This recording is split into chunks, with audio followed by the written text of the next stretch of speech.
Well, the sun has come out here at Broadbeach and it's beautiful. The wind has died down. It's going to get even warmer during this match. We are bathed in absolute sunshine. Gold, silver and bronze. Scotland, Australia, England and Wales represented there. Let's have a chat about these men's singles semi-finals. We'll start with Darren and of course, the beautiful beaches of the Gold Coast. Darren won gold, Ryan won silver. The two meet this Ruby, our mascot, with the ball in his hand, ready to go. And he can go one step closer to defending his title from 4 years ago. And there is the Broadbeach Bowls Club. 4 international standard greens. Major events held throughout the year. And we have a fantastic match to watch today. 2 of the real mega heavyweights of the game. Scotland against Australia. They don't get any bigger. And there's going to be a lot of noise and a lot of support.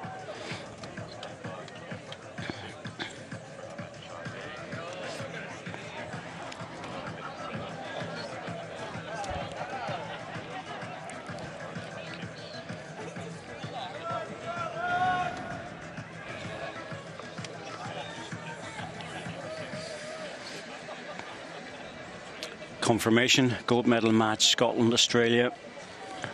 Scotland defending champions. Australia in the last Commonwealth Games bronze medal winners in Glasgow. But it was beautiful this morning, 24 degrees and the wind was at 17.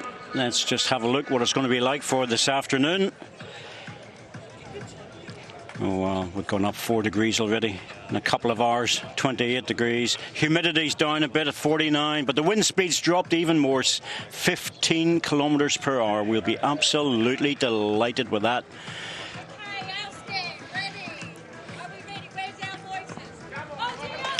Player's enemy, the wind, of course.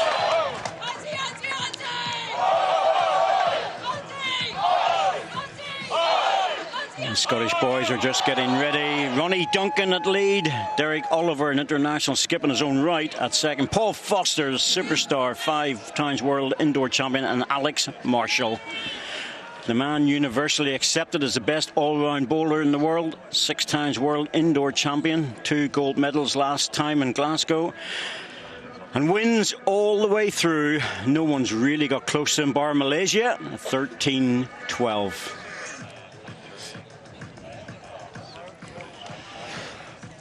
Very strong outfit, the Aussies as well. Barrie Lester up front. He's already got a bronze medal.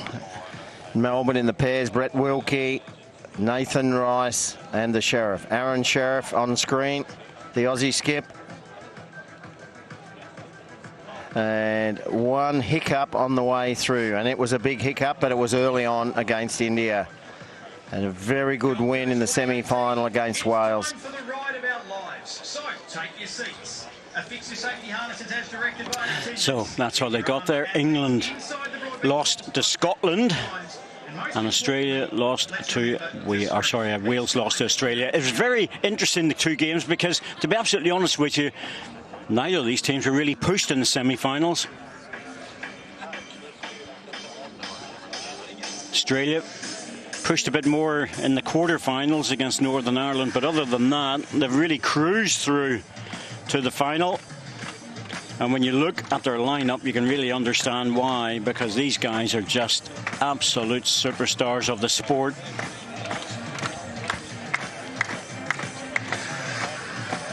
Big crowd gathering as the Aussie support. That's just in front of us in the commentary position. So they're going to be very noisy, very vocal, and so they should be. We're in the countdown to the last 30 seconds. And this is when the little bubbles get going, the nerves get going, the tension. Players just chatting to each other to try and break that down a little bit. Of course, they know each other very well. But we're just about to off and run in 10 seconds.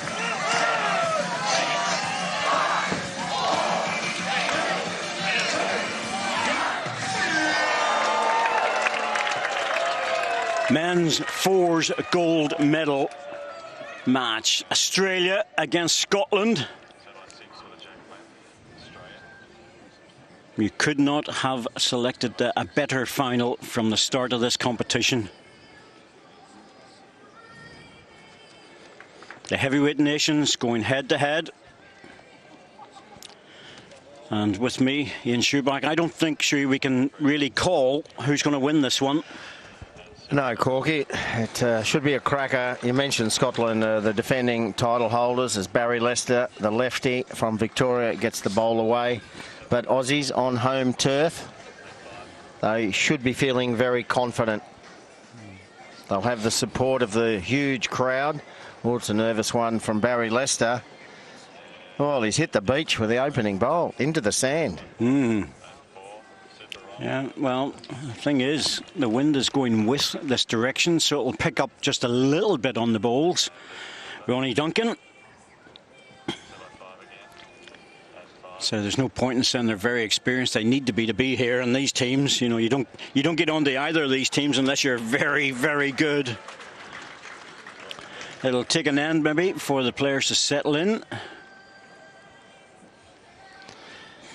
Green is a little quicker than we've experienced in all earlier matches. This hot sun is drying the green out. Had a few showers early on.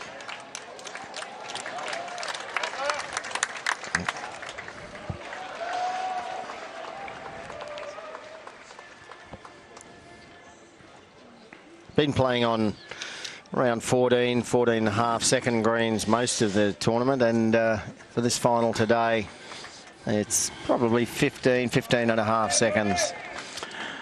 Yeah, certainly with the temperature as well, it might even pick up during the match to 16. That will suit both teams. Brett Wilkie, he's the CEO of Bowls Queensland. Plays here on the Gold Coast. Got two Gold Coasters, or three in this outfit. Wilkie, Rice and Sheriff all play on the Gold Coast.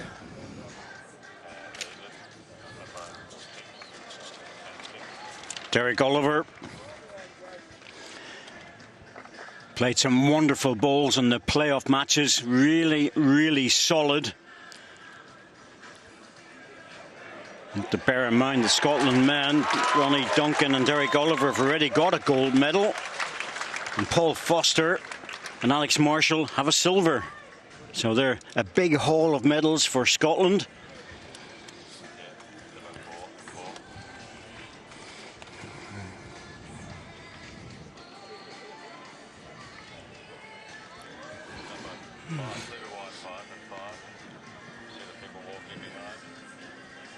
Well, we said this before, Shu, that the first end long jacks are very dangerous. Players aren't into the rhythm just yet. Yeah, it's just one bowl near the jack. Scotland are playing with red discs on their bowl, something we'll have to look out for. And the Aussies have blue discs on their bowl.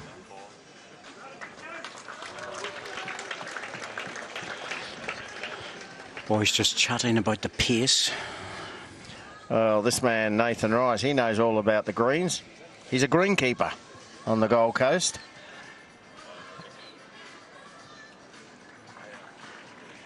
Really good finish on this green. It takes a while to slow. It's picked up even from this morning's matches.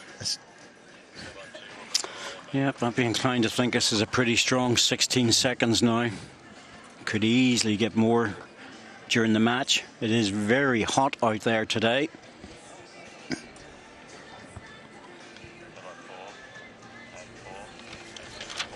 Open air commentary positions for us, so we're basking in the sunshine as well.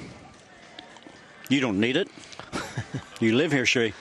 Yeah, get used to it. This, again, just unders and overs, trying to just slide around. Oh, that's another shot there for Scotland. I played that well. So at the moment, Scott's holding 2.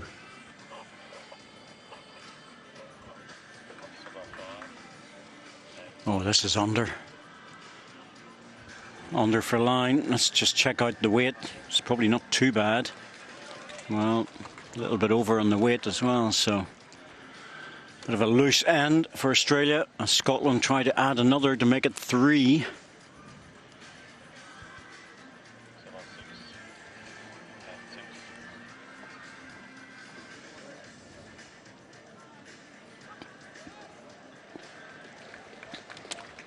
Well, that's not making it any easier.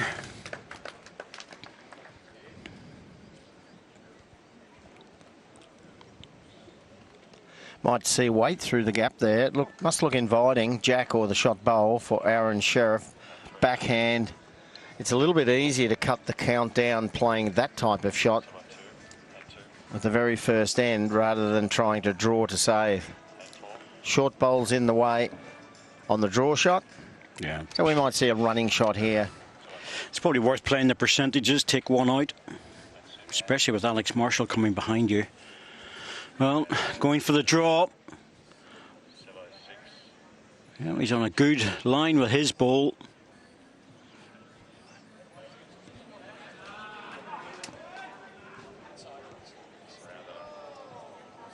Don't know if that's cut it down. Don't think so.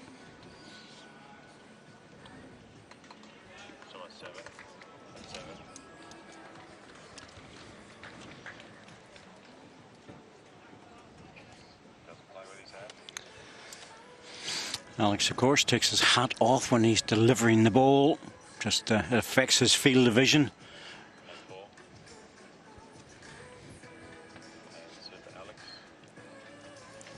There we are. Alex Marshall. I think if we called him Alexander, he wouldn't know who it was. No, he's called Alex or Taddy.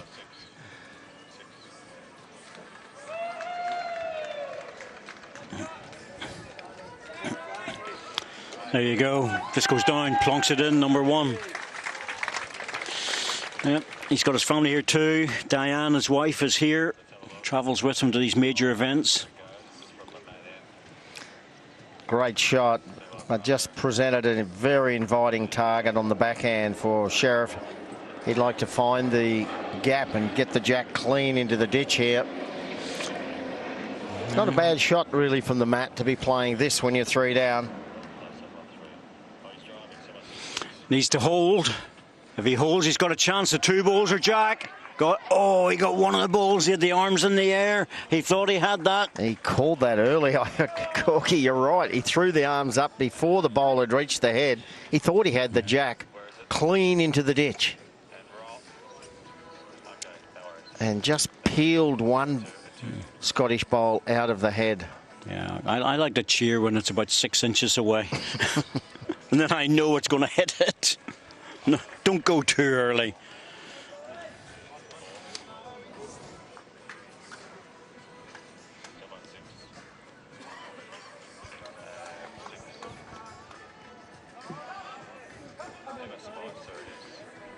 Just needs to hurry. Oh, I'm not sure that made it. We'll check to see if it's 1 or 2.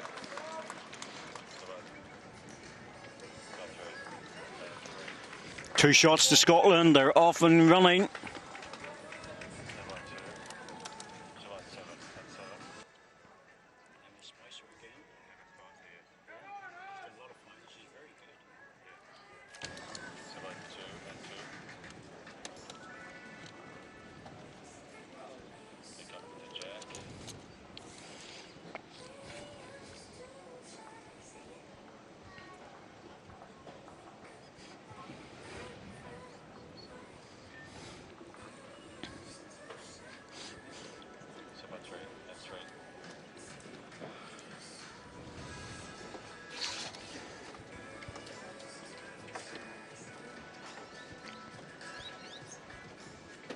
.28-metre length rolled by Ronnie Duncan.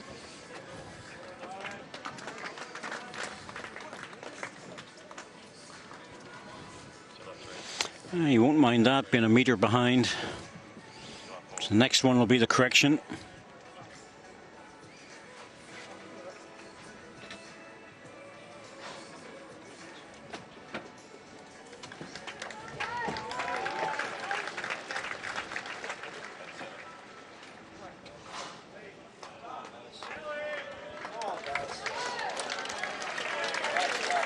Well, that's Barrie back in action again after the first end.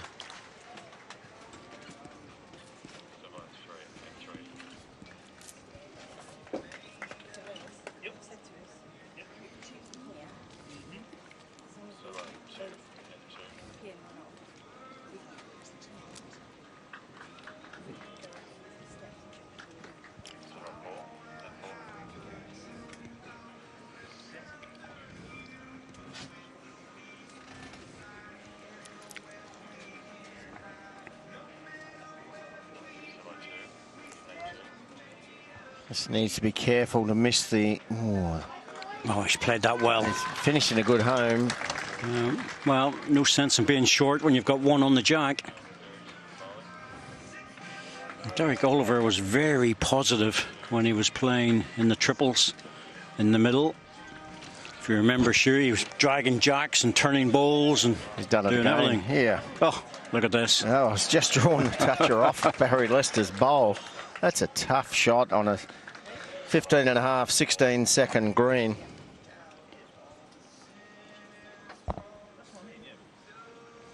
Made it look easy.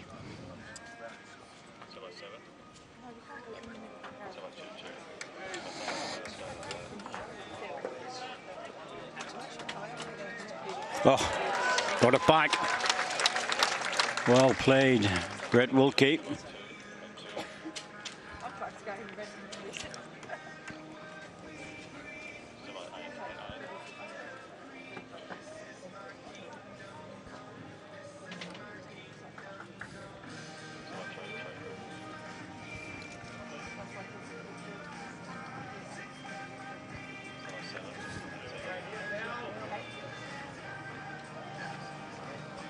Oh, he's got both bowls out of the head. Pushed the jack in behind the Scottish bowl. Well, beauty. You will never, ever see a better shot than that, or a better result.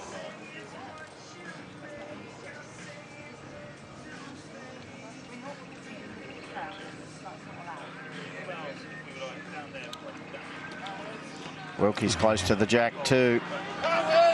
Oh, he's got it, surely. He has. Well, what a match already in the second end. The first end, they were just teasing us. Now we're warming up.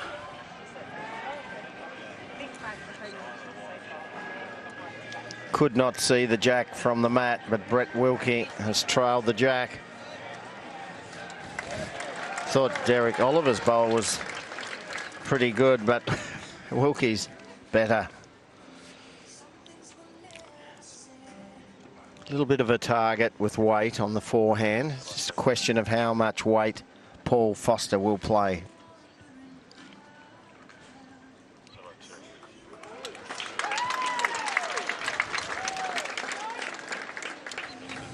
I think he was trying to come inside the front bowl, try and get into his own or into the jack.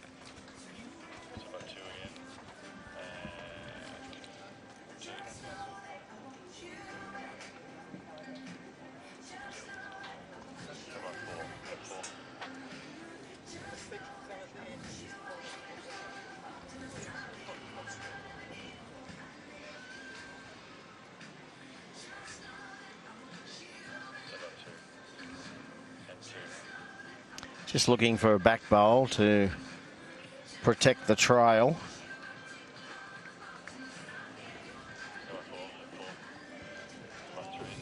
Might play a little bit firmer here, Foster. Scotland have the best back bowl.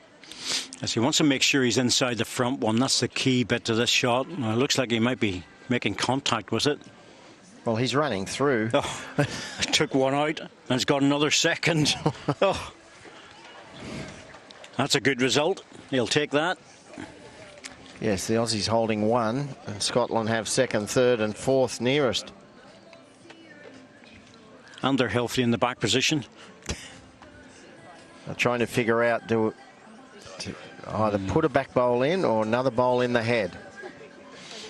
I think I need another one in there. You don't want to leave one bowl in the head with Alex Marshall coming next. You really don't.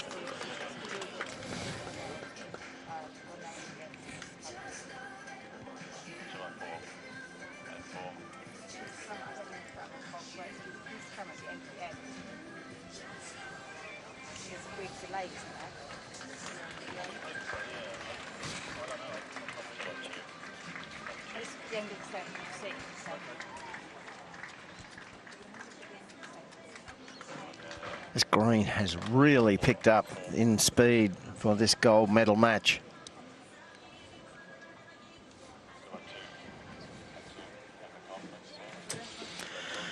Well, it'll be a bit of a chat. 4 players deciding what to do. Do you go strong with a back position? Do you try and tap the ball out? The danger of tapping the ball out is if you move the jack 2 feet, you've got 2 Australian balls waiting for it.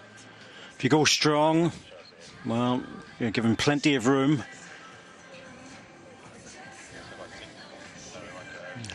Really don't want to give Aron Sheriff 2 balls at a re-spotted jack.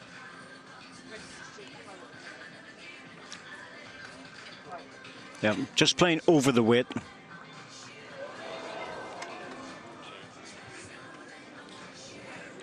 Needs to hurry with this, to carry it, and needs to hurry to carry it even off the ball. Oh, there's a danger there. Well, he's still okay. He's got probably second shot. I don't think it's a shot. I heard Nathan Rice say holding 1. Wow.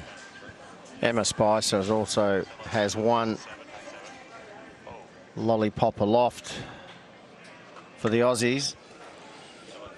Needs to arrive with this. They're calling it. Can't be far away. Oh, that is moving on a slick pace now. Well, it's very close for shot.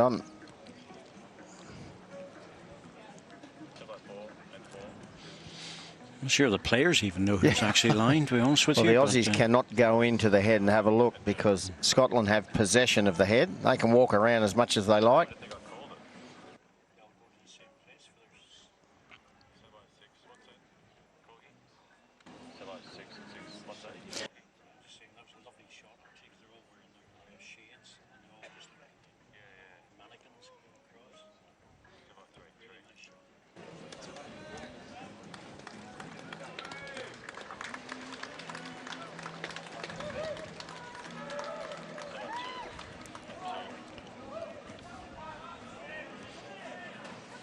Well, they're trying to encourage it, but don't think it's going to be enough.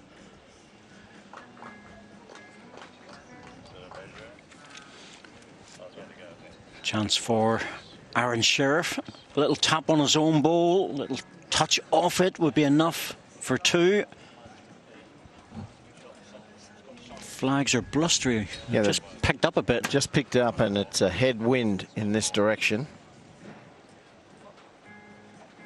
Just a little bit more weight required into this breeze now. It has certainly picked up.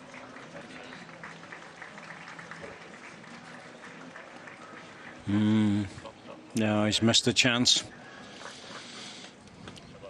Thought he would have made that, to be honest. But 1 to Australia. And that's what the teams are hoping for. Just steady start. I don't want to be losing big counts early.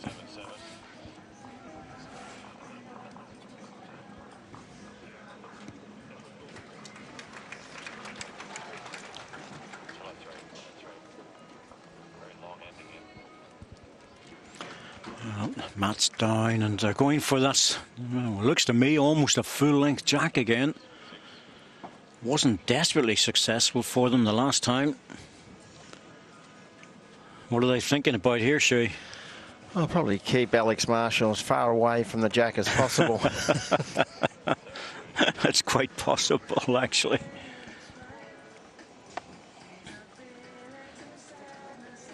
But it's a tight unit. The Scottish 4, they all contribute in their specific roles, as do the Aussies. You know, it's a major honour to represent your country, but even to get in the team when you've got so many bowlers to choose from with these 2 nations is a wonderful achievement.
Ronnie Duncan, Derek Oliver, Darren Burnett played Barrie Lester, Nathan Rice and Aron Sheriff in the final of the triples.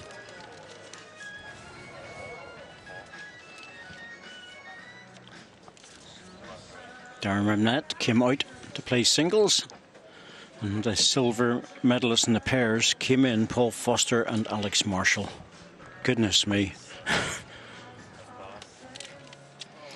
Yes, well, you said at the start, Corky, it is a battle of the heavyweights. It's two strong bowling nations.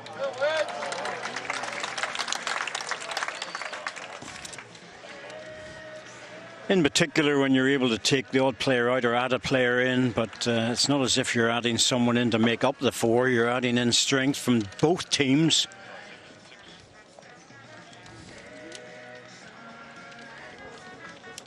It's a loose bowl there from Derek Oliver.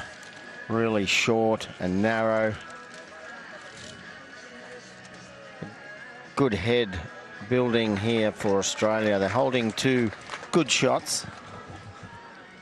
Bit of a target to drive at, so Brett Wilkie would like to finish just beyond the jack on the centre line. Also looking a bit narrow. That's the Scottish bowl coming in. Well, may offer some protection from the drive. Well, I know Derek Oliver.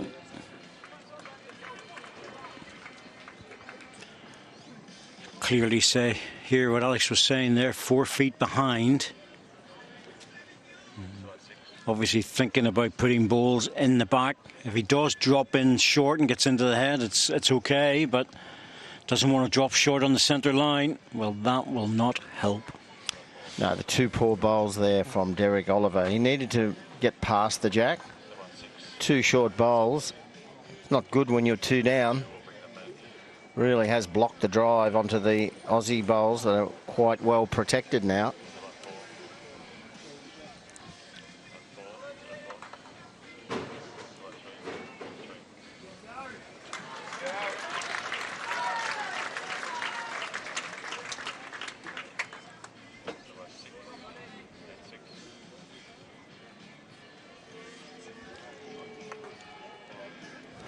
Well, that's another short ball, which is cluttering things up. The two balls could have been removed on the backhand, but not anymore. Paul Foster might have to waste one here to try and open this up.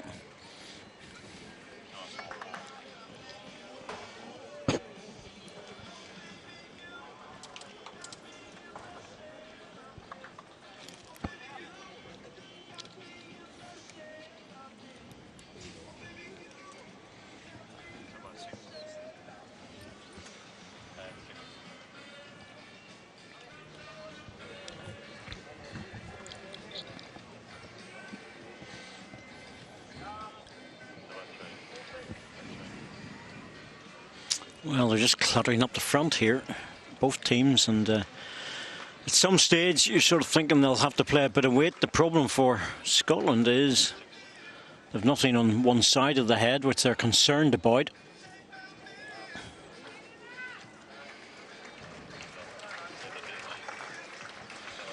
Now there is that one that's a metre behind. I think Alex Marshall's got, yes, he's calling Paul Foster up to have a chat about this, because you know, at some stage they're going to have to come into it. They must open something up. I don't think Alex will want to be left to have to play the running ball with the first one and then the recovery with the second. Just hit the bowl on the right-hand side of the line. The plant is onto the shot bowl. I know he's saying, come through on the forehand. Rumble through that one. Inside edge. On.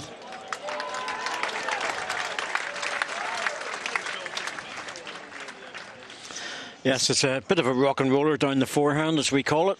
Yeah, you know, not big weight. Give yourself a chance to punch something in. Tough shot on Tiff Dwarf. It's running, that's the type of grass here. Tiff Dwarf greens. It's easier to drive straight up the centre line, scatter as many as possible, have a look at it. But to play this controlled weight, you need to be world class. Foster's one of the best in the world. So if anybody can get a result of this tricky weight, it's a difficult shot. Oh, he's looked away. Yep, he's pushed it out. That's why it's difficult. It just doesn't break until it's quite late. Tiff has a very specific way of playing that a lot of grasses don't have. This is what I was saying before when I was chatting to the guys back home about it. I said you really need to think about how Tiff plays. It's very hard to replicate any playing conditions. Yes, playing on a Tiff dwarf green is totally different to playing on a, say, a couch green in Australia, which is like a normal grass. You can play all the weights, but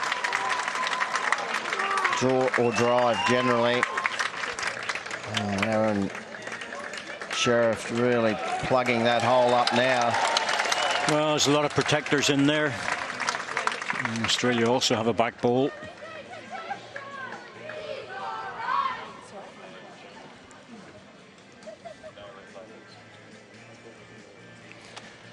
As you can see, there's other matches going on this rink. Might pick up the odd bit of noise. Alex Marshall, well, he might go strong at this. It all depends how he feels about it. He doesn't want to lose 2 shots, but the problem is if he gets a really bad result, the back position isn't favourable. If he's going to go big weight, he needs to go now, not his last bowl. Don't think he's going to go big weight with that. Just the way he was standing gave me the impression that he was just trying to arrive at this. Or is he getting through the pack? Nope. And that's cost him another shot. Well, I've let this head build and build and build without destroying it. And now Alex Marshall, he's got a lot of work to do. This could be for number 4. No, that's more than good enough. 4 shots to Australia at the moment. Alex can't be any worse off now. I think he'll plough into this, and as you were saying, sure, leaving it the last one's not good, but... Well, I think he's left it too late, Corky. I really do, but I actually think he'll try and draw the shot. Wow, that would be special. Well, he's a special player. Yeah, he's angled to draw. Yep, on the draw. Here he comes. Is he wide enough? Fairly strong bass ball he plays. That was the danger with trying to draw it.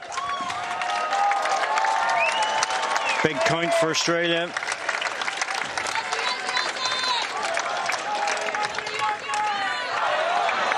And that's what's going to happen. We're going to get the noise behind them. They're going to get the crowd behind them. That won't really faze Scotland. The experience of those players, they'll not worry about that. But it creates a lovely atmosphere. And we enjoy it.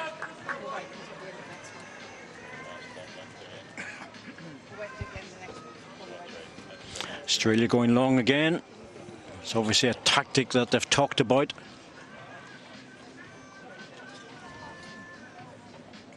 Well, on that last end, Barrie Lester grouped 2 of his bowls, both bowls right near the jack, and they remained throughout.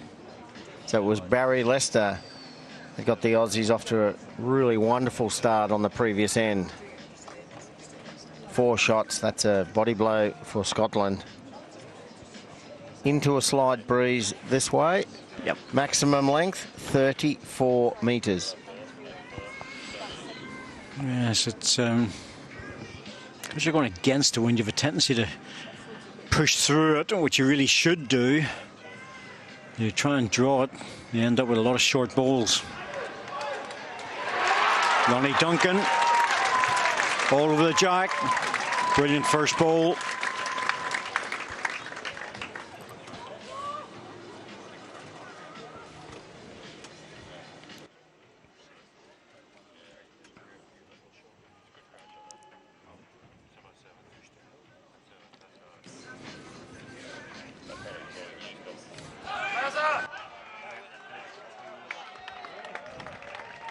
That's a very good bowl from Barrie Lester. Disturbed the head. Still 1 to Scotland, but a really good bowl from Barrie Lester. Punched the jack out into the open.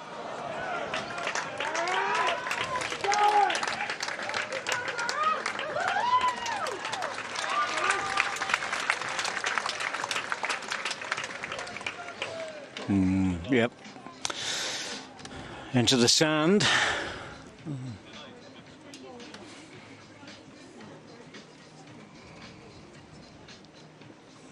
Well, he's pushed this one out wide. Brett Wilkie.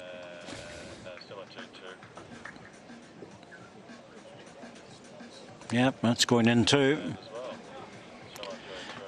Well, quite often when you push a ball out, you're into new territory and you have to give it an extra push, but not on the tiff. It's so consistent.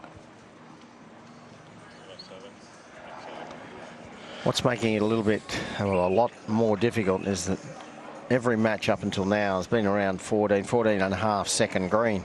Now we're jumping onto nearly a 16-second green. It's, you know, it's running that extra couple of meters quicker. Oh, at least. So yeah. Real delicate feel and touch required now compared to playing on just a medium pace green. Here's the correction, but is it enough? Not quite. I must admit, 16, 17 seconds to me was always interesting and fun. And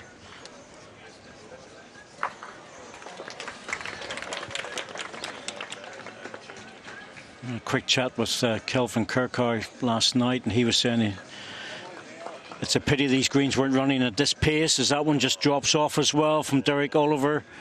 Pity these greens weren't running at this pace last week, which they were not.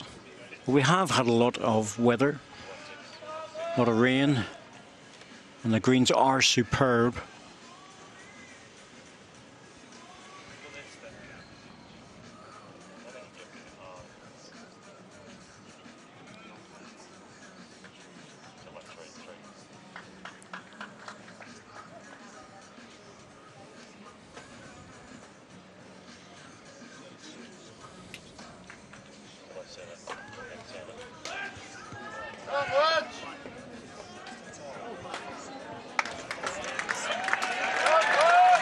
Good ball. Really good ball.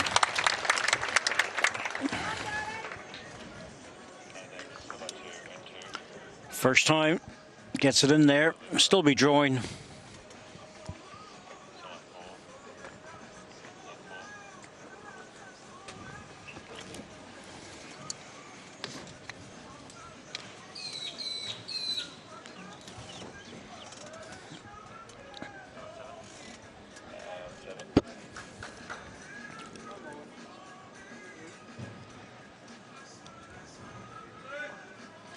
Paul Foster dropping on the short side, needs another 4 or 5 feet on that.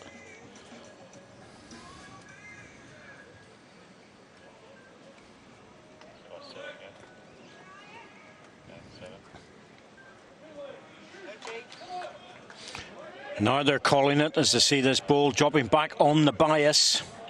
Whoa, whoa, whoa, whoa, whoa. Just. Oh. I think it might have had a little look and said, I don't want to play in the sand today. Paul Foster, so fast.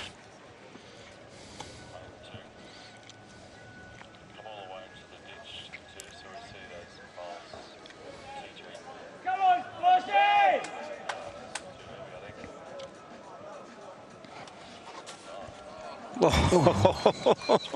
Right on the edge. Second shot. So 1 to Australia. Good bowl from Paul Foster.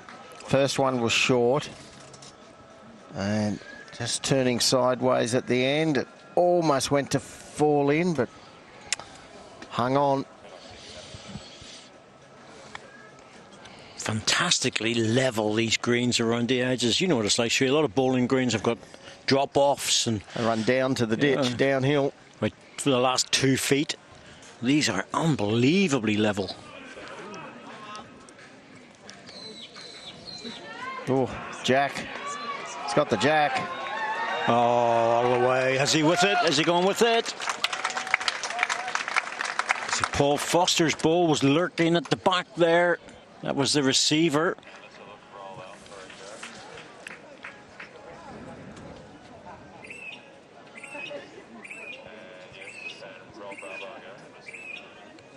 Looks good for shot. Yes, the good news for Australia is that shot bowl is a toucher. If it goes in the ditch, it stays alive. The bad news for Scotland is that Foster's bowl is not a toucher, and he's not happy. No, turned his back. Well, that is a long way short for a player like Alex Marshall. So what Aaron Sheriff will be trying to do now is sit Paul Foster's bowl in, the blue bowl, just to the right of that picture there. You can see that blue bowl. If he turns that over and stays on deck, it'd be 4 shots. Oh, he's going big for the bowl for 3. If he gets past the front one, he's got it. So, as soon as he went past that front one, he was there all the way. Beautiful takeout shot by Aaron Sheriff. So here it goes, takes the bowl out, clean as a whistle, comes off, goes near the jack, touches it, but it's a non-toucher because the jack's not on the playing surface. And that jack will be re-spotted or moved sideways where it was. Dropped short again. 2 poor bowls from Alex Marshall has allowed Australia to score another big count.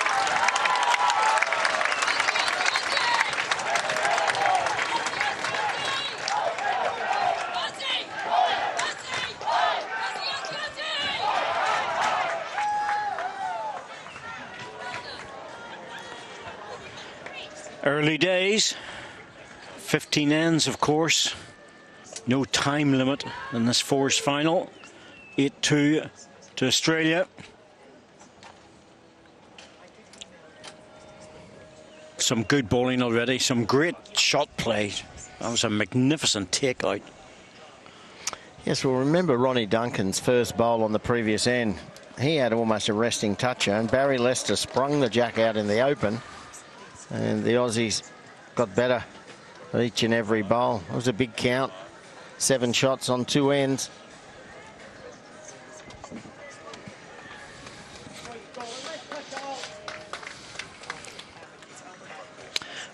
Encouragement there from Alex Marshall. Ronnie first in.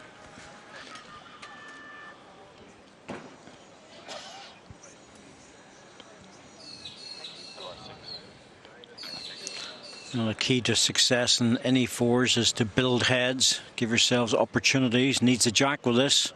Oh, the wrong way. Straight over to the Aussie ball. Look where he's put it.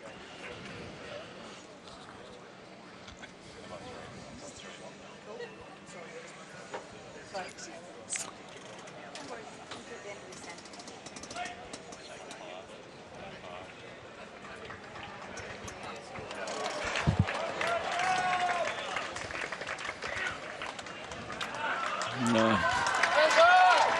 And Barrie Lester, he's really made Ronnie Duncan pay for that mistake. Yes, he popped it in. Barry's first bowl was loose. Now it's almost unbeatable. Right behind the jack. And then Lester added a second. Changing to the backhand. Surprised at that. I thought he would have just kept him on the forehand just to rest in for second shot.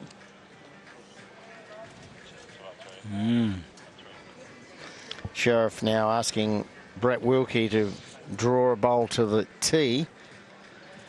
If the jack is sprung off the rink, it is re-spotted on the centre line, 2 metres off the ditch.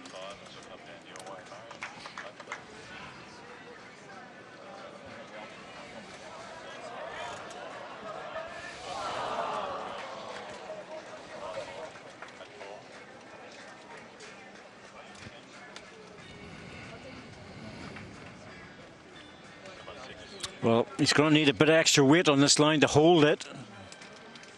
Yep, there's sliding away. Well, concerning here for Scotland, they're not building the head. They're reaching up early, or trying to reach up, and neither getting the shot or getting a close bowl.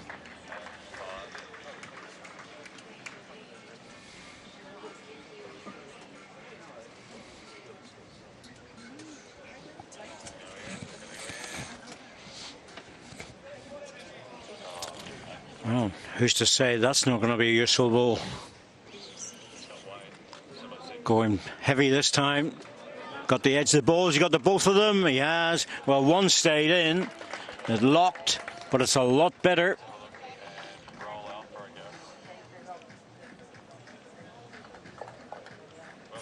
Very good backhand drive there from Derek Oliver. No. They didn't go early. In the end, they lost 4. Yeah.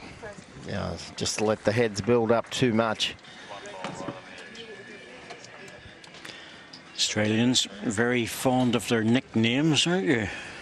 The 4 have got their nicknames all in there. Yes, this is Lurch.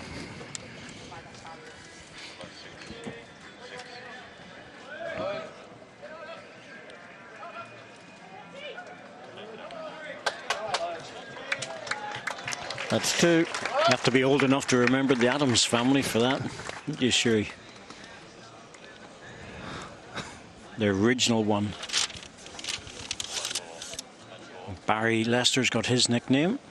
Brett Wilkie as well, and Aron Sheriff. All individual nicknames, and that's all they use out there. Yes. Not many Aussies called by their first names. Yourself included. Foster's got a good line here. He's just got to miss the short bowl. Well, he had good line, good weight, but just crashed. Hasn't turned it in far enough. Might have got second shot. Yeah, it looks like it. How many people call you in? My mother. That's it? That's it. Yep. There you go.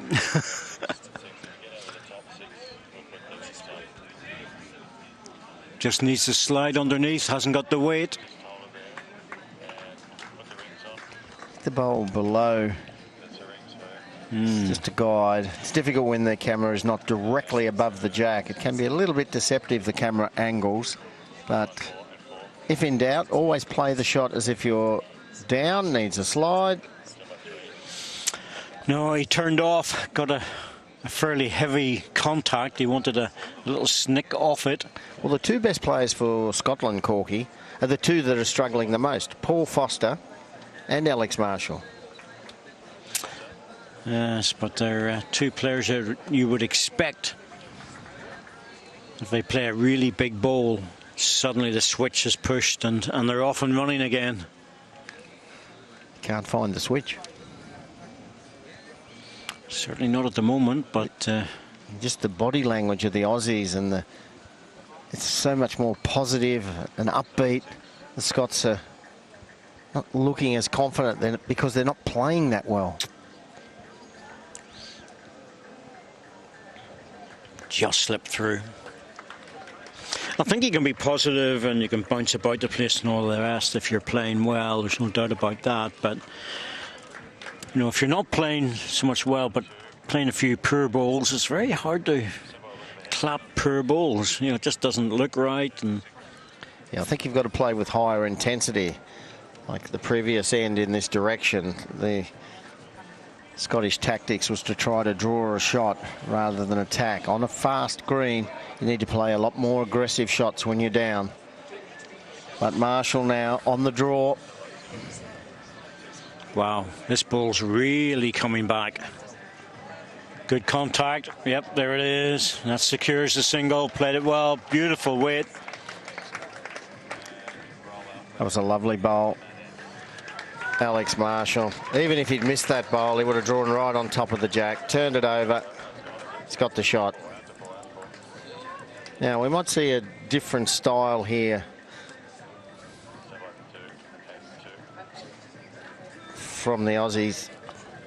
I might see, I think, a more aggressive approach. It's hard to draw. They've enough balls in the head, don't they? Yeah, and they have momentum.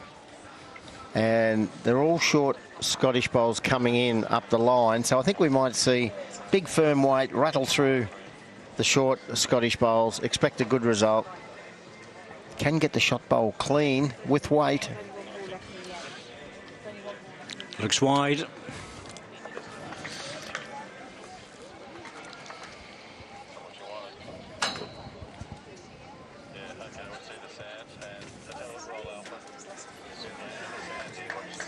It's a wide miss.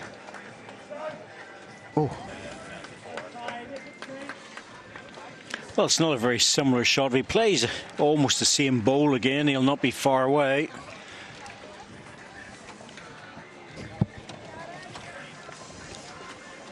Same bowl for Alex Marshall.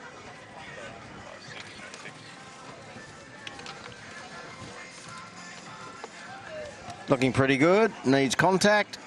Oh, unlucky. Well, maybe, yep. maybe. Got their hand up. The ball did fall down. I think they've got the double that they need. Yep, 2 out.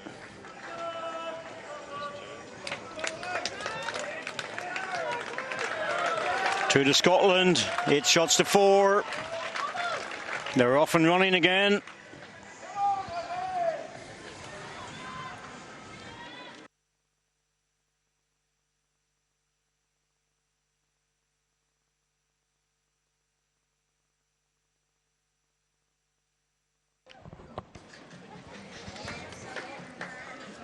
Change of length, as expected. Get down to the short jack length.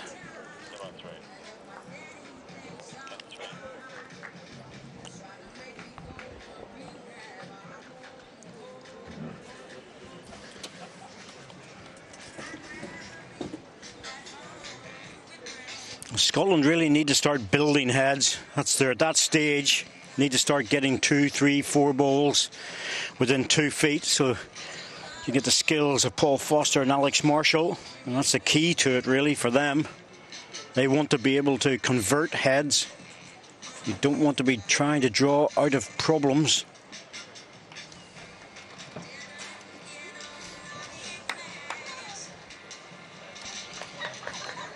Change of length. And Barrie Lester, well, he's all over it on the change of length.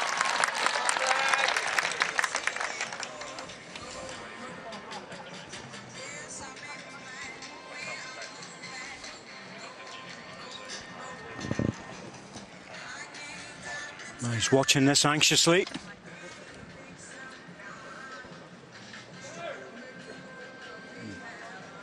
Yep, good effort, good positive effort that. Better being there than being short.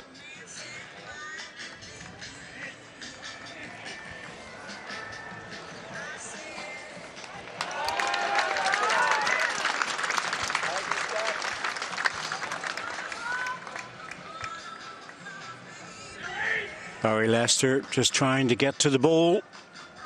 Oh, that's good leading. That's very good leading from Barrie Lester.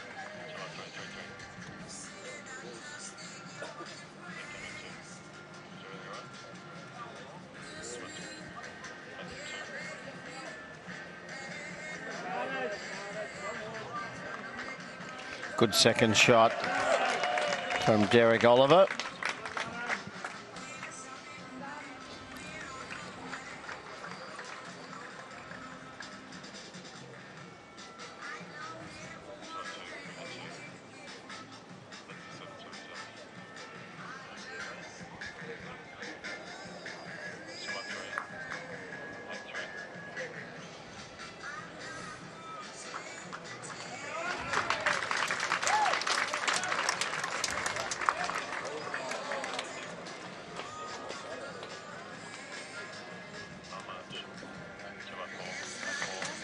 Well, the jack not being threatened at the moment.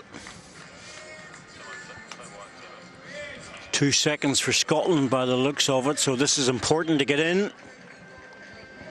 Trying to encourage it forward. It's a bit of a protector, but no more than that.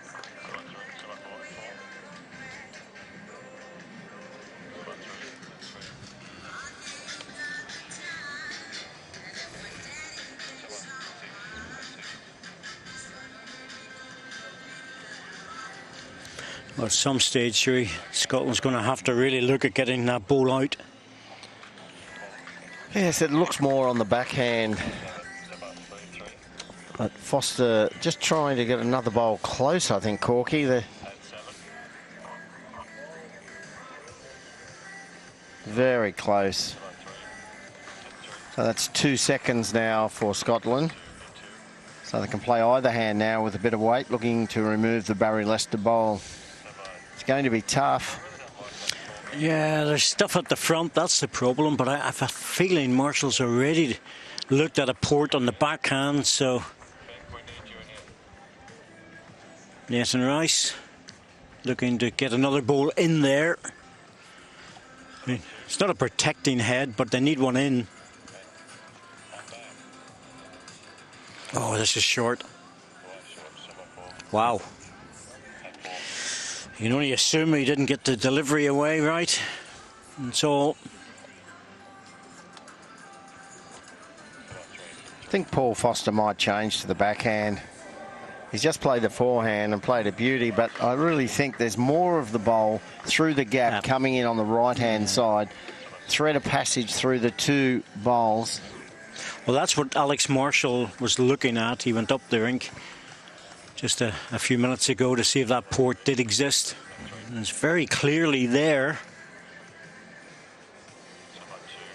Well, he's interested. No, he's get up now. He must be missing it. Oh, wow. Option, what? 2, 3, 4? 1. No, the Aussies have got one there. Lester's bowl still there, but the Scots would have potted. I think you might find that Scotland's line one. Yeah, they got one. Just one shot, but a lucky one. And they would have apologised to the Aussies for that, but they'll take it. Oh, you better believe it. No, Nathan Rice just looking to play the ball out. He's very close to this. Needs the ball clean, and he's got the jack. Oh, great ball, great result.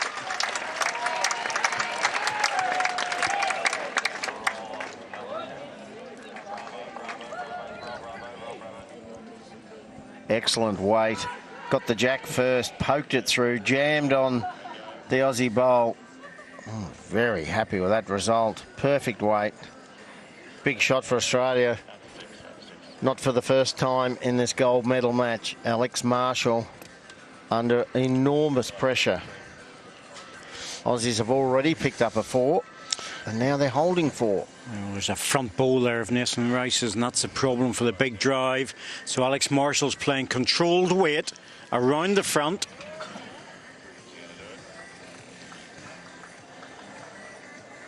Oh, he was just trying to draw a positive draw to that. That is a hard shot.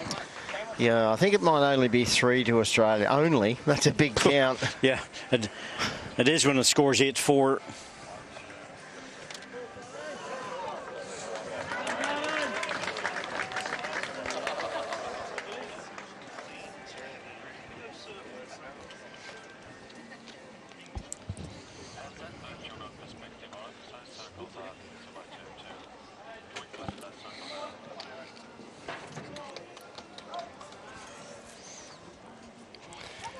Just needed one more roll to cover the trail of the jack. This is a very difficult shot. Normally Marshall would drive, but Nathan Rice's absolute shocker that finished 4 metres short is right smack bang in the centre of the rink and blocking the drive.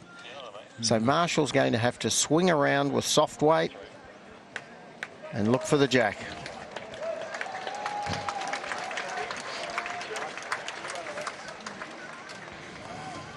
He's better with this one.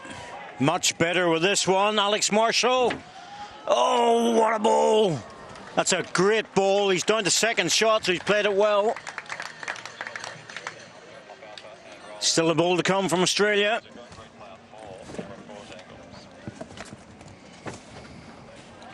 Oh, the touch in the front one. Yeah, didn't get the touch. He had the jack clean for 3 shots. Australia are not going to play their last bowl. They're happy with 1. Take them to a 9-4 lead after 6 ends. Very sensible play by Australia. Good end of balls. Some great stuff played there. Australia really building up just behind the jack, and a little touch of it made all the difference in the world.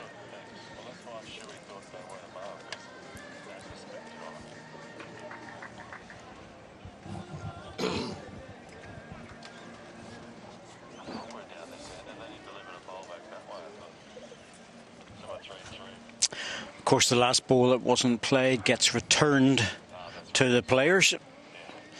Stays in the group. It's not as if you can hide it away and use it any other time. Doesn't work that way.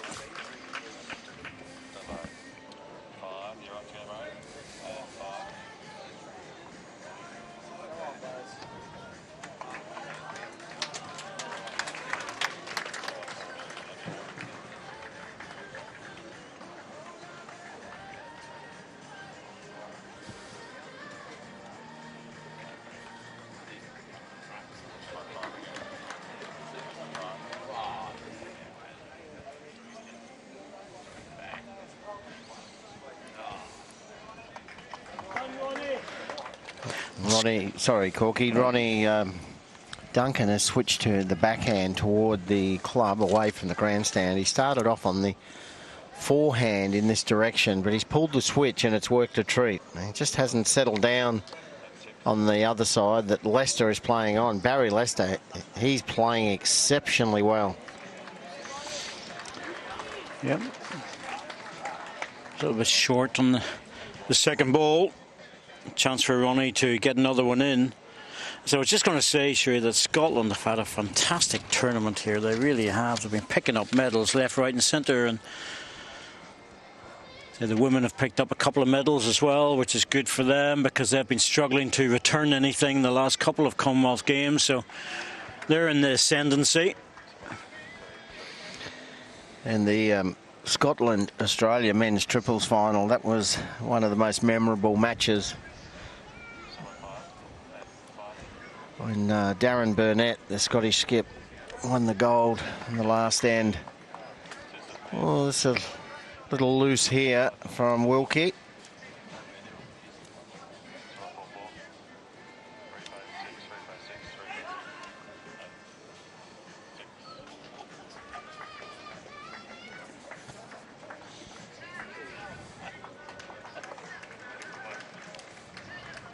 Perfect weight from Derek Oliver.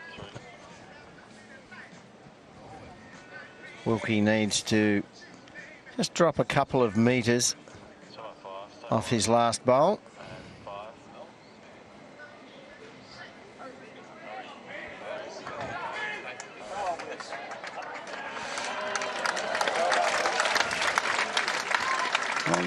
Just made it.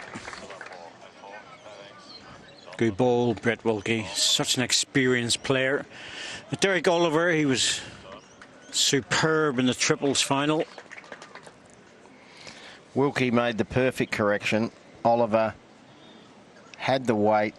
He's corrected the line, but just taken weight off. 1 to Australia.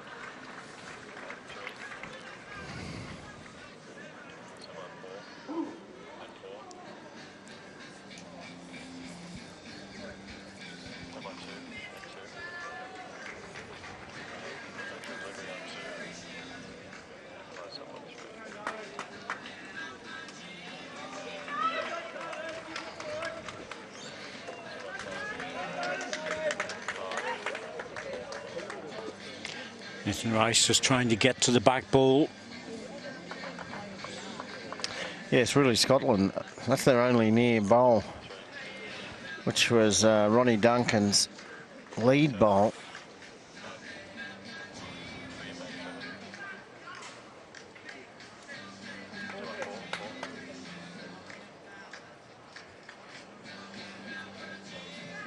Yet to see Paul Foster really play. He's drawn a couple of really good bowls, but this is an end when he's really needed.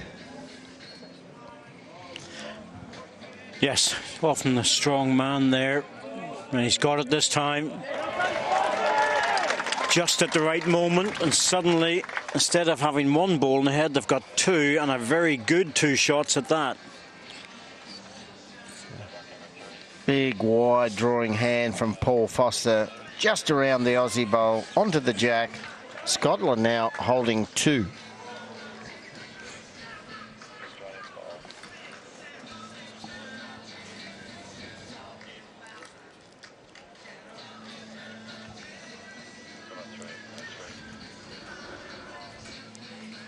Well, Paul Foster just waiting for instructions.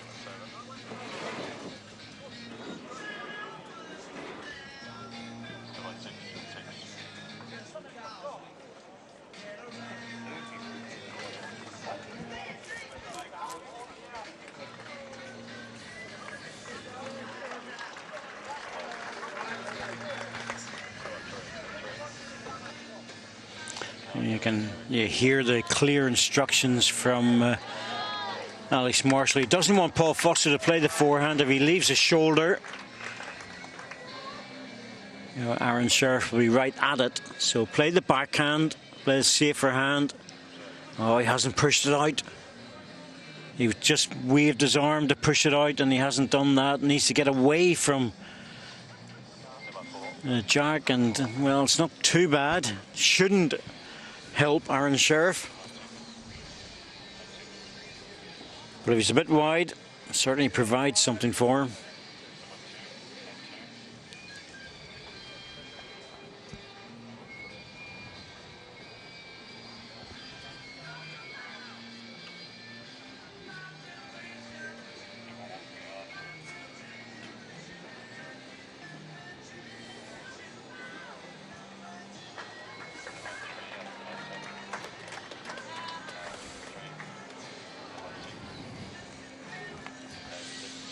Ooh, looks under.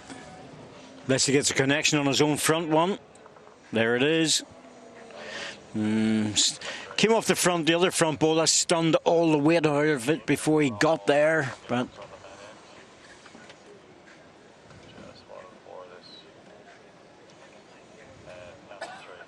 hit it clean. I think he was good. Can see the two bowls now through the gap. Aron Sheriff, so you can see straight through that gap to the two blue bowls. It's there, the drive. So I think Marshall needs another bowl in the head. Yes, I think that's what he was asking Paul Foster to do, just to try and get another one in the head. But he's playing on the forehand. That's interesting. Obviously feels confident enough to push it out wide. Look at the line he's taking. Yeah, it's a lot of grass. That's an incredible width.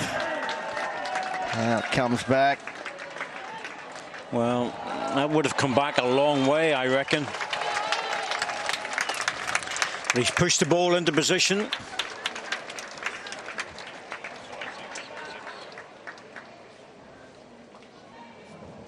Well, they're still talking about playing controlled weight. Not the drive, but controlled weight. Interesting, as you say, sure, you can see that all the way through. But I think the problem for Australia now is there's only the one ball of theirs in there because of Alex's last ball. He takes that out, they're losing 4. And that's not clever. Yes, and Marshall has one to come, so he might have to be a little bit more cautious here and just reach through with softer weight.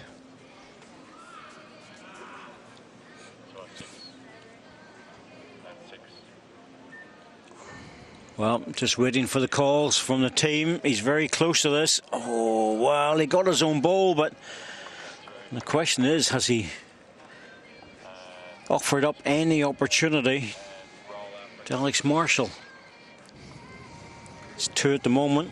Well, if this bowl that's moving, if that bowl could be removed, it's not that far away from the short Scottish bowl.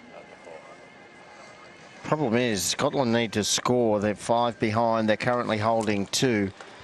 So if Marshall is cautious and fails, it's okay. If he's aggressive and fails, it could be a disaster for Scotland. He's having a good look, but I think his teammates are saying, just draw. We've got 2. I think it's probably very wise. You know, it's hard to score in these sort of matches. You know, like if you're going to take a risk, it's because you've no choice. You're chasing the shots and chasing the game. You know, 2 here, 9-6. If you can add another, 9-7. He's still wanting to go at it. I think he wants to play the brilliant shot. It's on.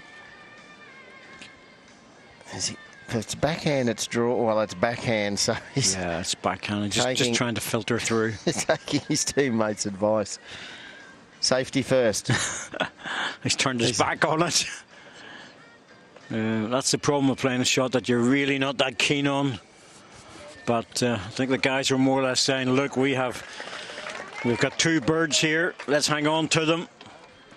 2 birds in the hand are better than 3 in the bush, as they say.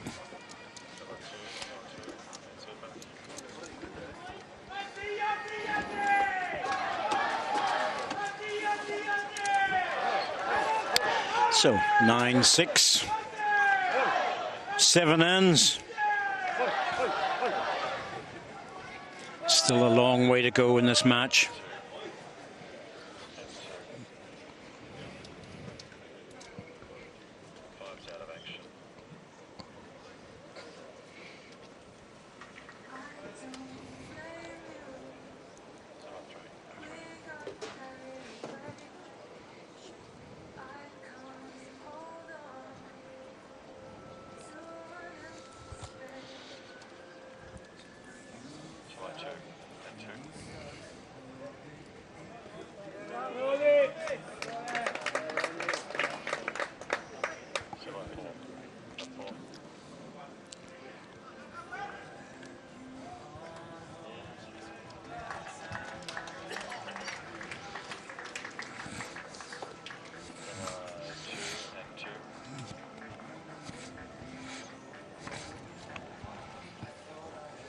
Oh, it's a loose bowl from Barrie Lester. Short end. It's a good couple of metres over minimum length. So it's a 25-metre length.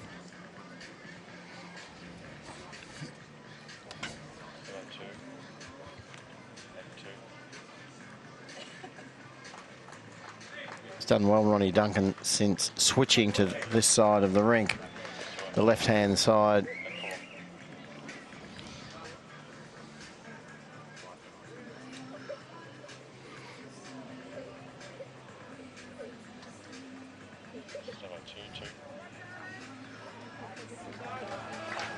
It's all about correction. Oh, he's corrected well for a back toucher.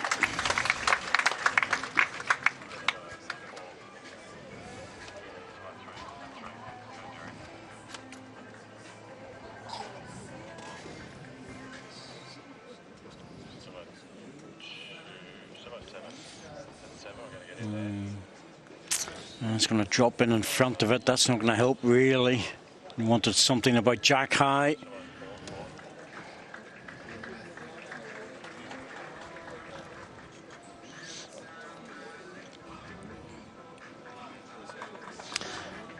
Greens have definitely picked up pace, running on a bit more. Players are having to adapt and adjust all the time. It's not easy.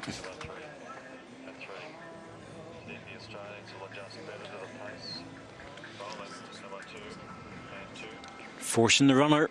Oh dear, through the gap. The thing about the Australians are they're very, very used to playing on tiff grass, and they're used to that very slight adjustment whenever they start to dry out a little bit. Yes, you would expect the Aussies to adjust to the green getting quicker. No doubt be a lot of comments about the greens running 14 seconds up until the last day. And now 16 seconds. It's a lot different game playing on a faster green.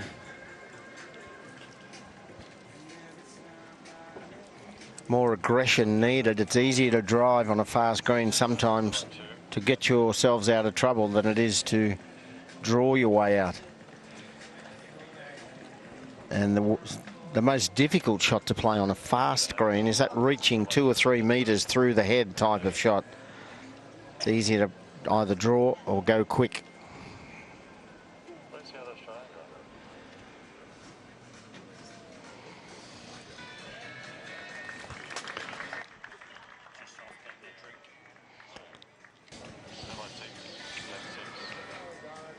And the flags are not doing too much up there. The players will appreciate that, but it is very, very hot. And coming off the winter in the UK that they've had, most difficult and cold winter for a few decades, it's hard enough to adjust to this heat. Paul Foster going strong. Well, it's certainly a lot better to take the front one out. Wanted to get the ball onto the jack, but pushed it off.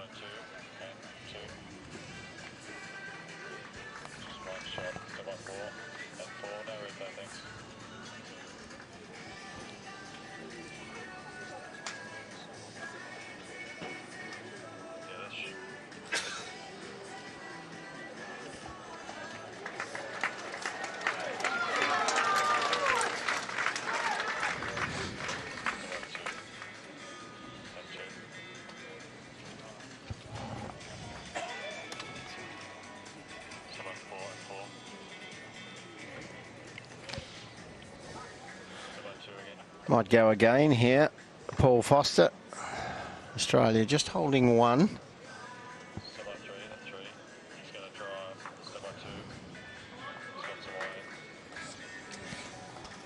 Need luck. Well, what's the push and run like?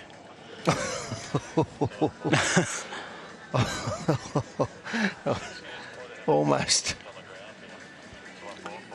Well, there's always that chance when you punch a ball straight that you're going to run through, especially on fast greens. Slow greens, you punch it, it just stops dead. But in fast greens like this, you run after it.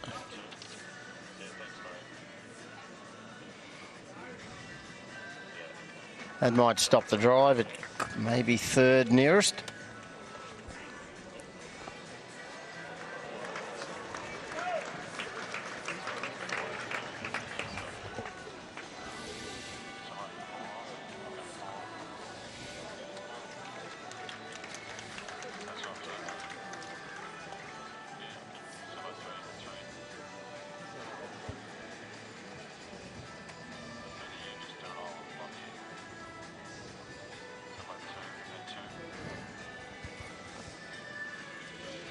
Well, it's a tricky little one because I'm conscious that Australia line the shot, but they've got the front position. You could bounce that jack up the rink.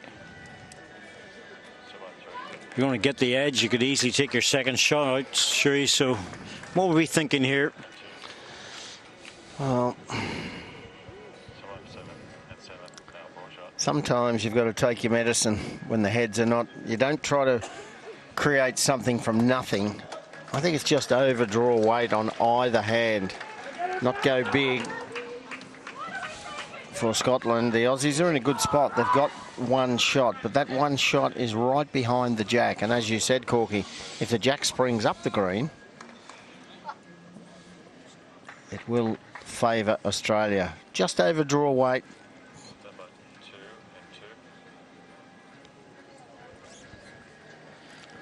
Yeah, it wasn't far away.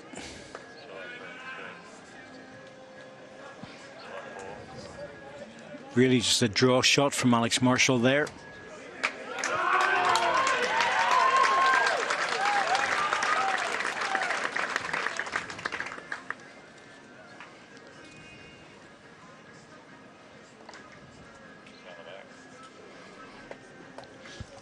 There's nothing easy about this.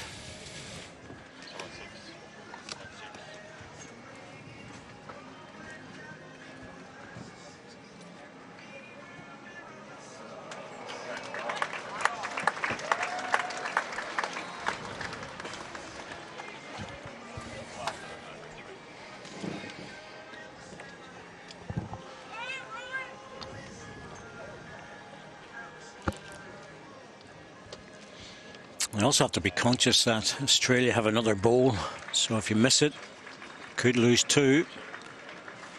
Yep, giving up on this one. Got to be careful not to knock. Oh, he might have given two. an extra shot away. Oh, that is two. Just the weight was good, actually. It was just the line. The weight was perfect. Yeah, it was just narrow, too narrow. Turn the Aussie bowl over. Maybe second shot. Looks at from that angle, but no, I think it's two. Aron Sheriff, chance to add a third.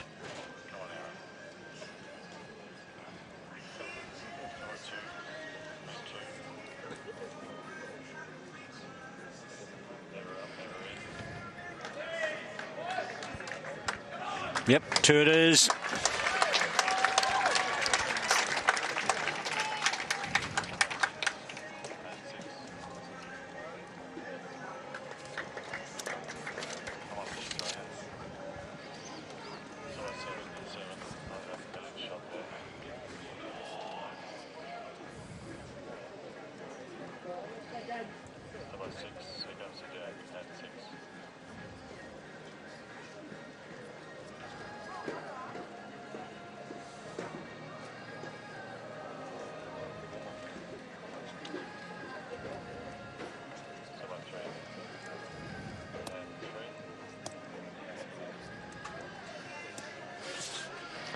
Another maximum length end rolled. by Australia. 34 metres.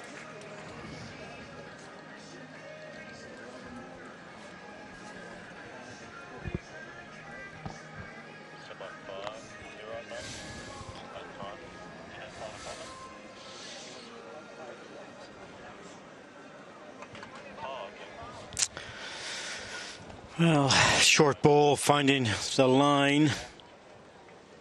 Just says to your opponent, walk through that one and get one close.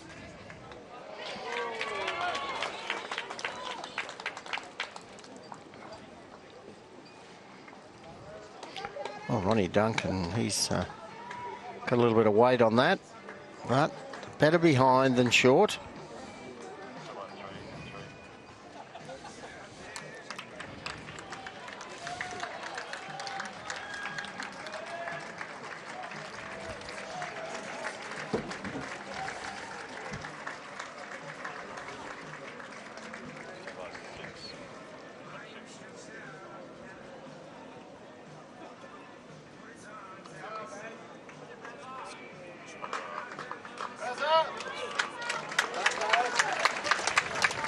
Well, fairly important you make that correction, otherwise you're in a heap of trouble.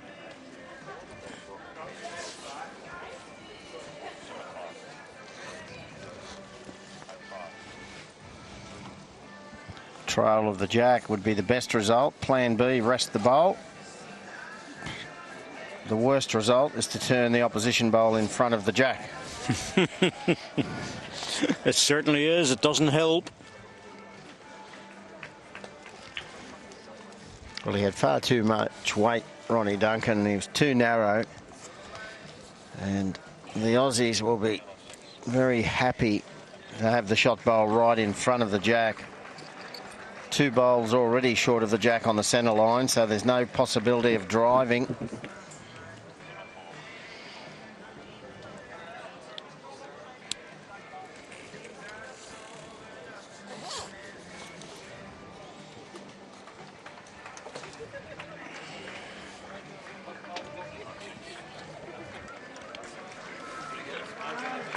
Needs a thick edge. Oh, didn't get it. Hit it too solid. You said that to a rimba. I'll say it. There's our president. Well, there was our president. That's the best part ever. It's another shot, and it's right on the centre line. So no bowls to rest on with weight. The only way out here is to draw close.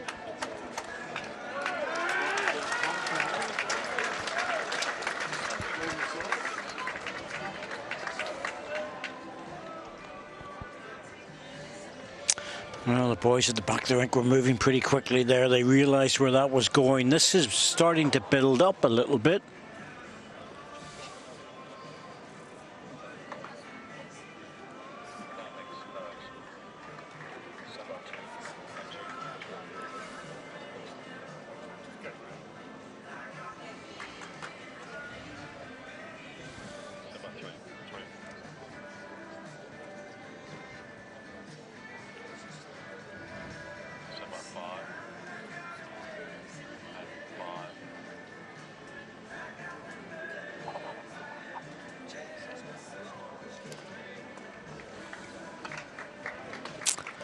Well, it's another one in the head. Sure, they're going to have to do something here. Well, it's not easy. It's not easy at all. It's a full-length jack. Look at the bowls on the line. It's probably backhand, inside edge off the bowl there at 2 o'clock. Just over draw weight. Get the inside edge and just run onto the shot bowl. Half a metre overweight on the backhand. And expect a good result. Well, that's what Paul Foster's after.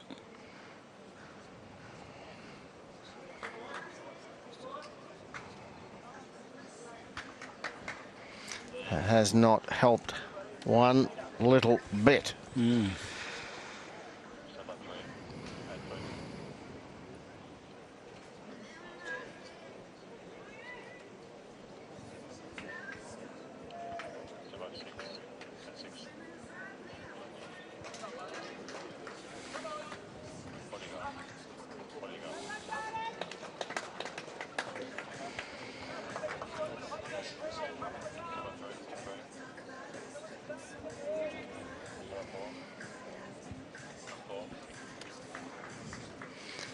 So Foster looking for the inside edge on,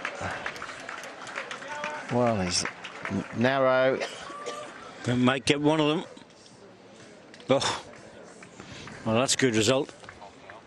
Looks like second shot. Yes, worked out okay.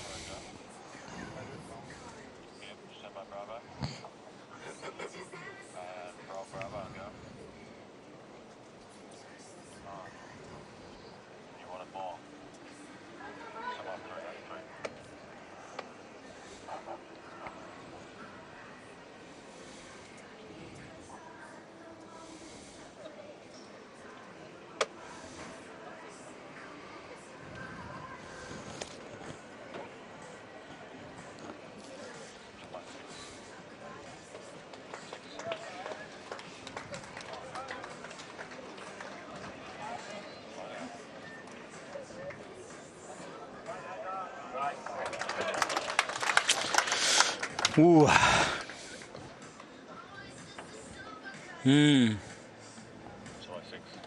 Lost his momentum a little bit this game, hasn't it? It has. Looking for contact now on the blue bowl.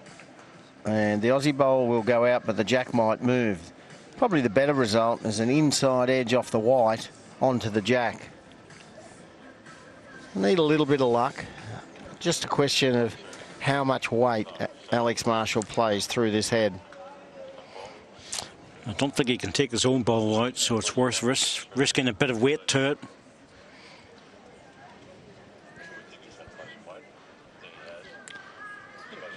This is all about picking out the line. Oh, is he into the front bowl? He is. Another one to go.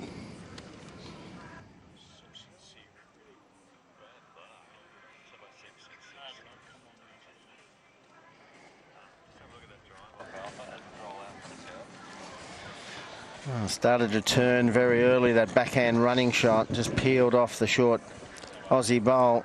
They can see the target now. Cannot be much worse off.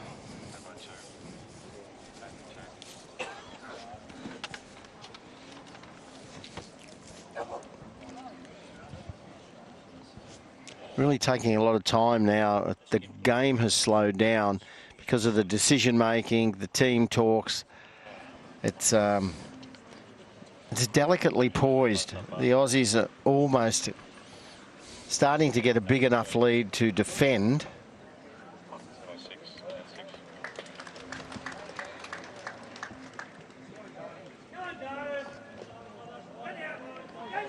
Well, that's taken the shoulder away.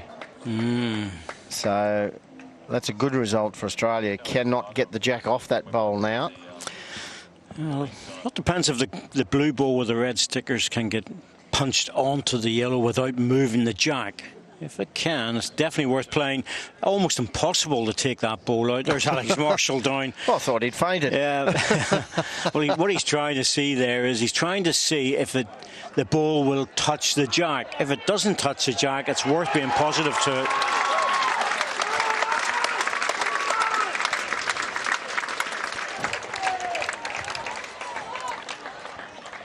Hit the blue bowl, and does the shot bowl move the jack? So can't tell from that angle, but it's he's going to need luck. I think he'll play a similar type of shot to his last. Scotland have the second shot. I don't think we'll see as much weight this time. Could go bad for Scotland. They're only one down. Well, he's playing firm. I thought he might play firm because he's got a chance off the edge of some of the outside balls. Now, what's happened with the jack? Oh, has he fluked it?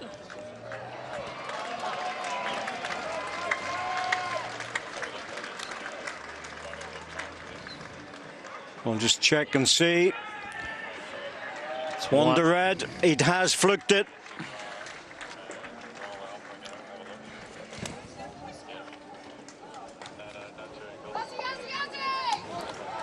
Oh. Just hit the ball, moved up the front, and there's nothing you can do about that. And like Alex Marshall acknowledged it to Aron Sheriff on the way past. Now it's conference time.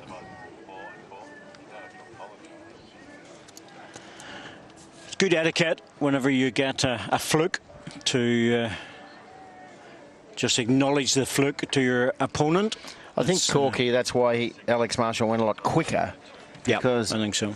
The bowl was virtually jack high, so a quicker weight you can bounce sideways, whereas prior to that he could have eased onto the jack. So he deliberately went quicker with that shot in mind.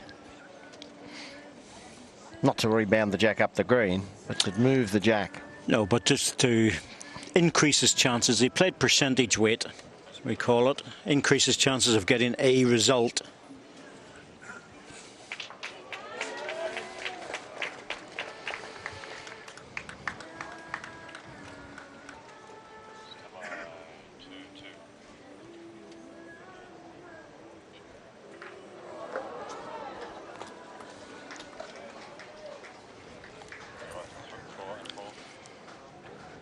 Slight hesitation there for Barrie Lester as one of the other games. Jack came into our field of vision. He's led very well in this final, Barrie Lester. Really has set up the heads for Australia. Well, there he goes again. Good steady stuff.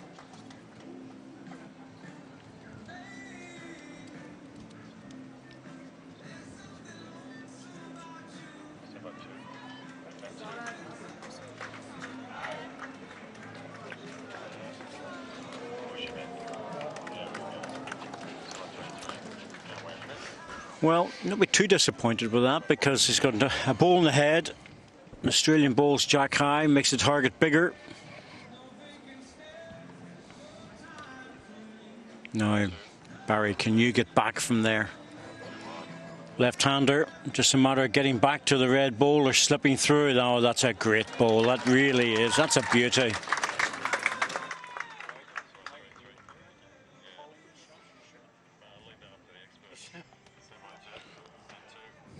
Got weight and shot bowl goes, leaves one. Yeah, not the best result out of a running ball.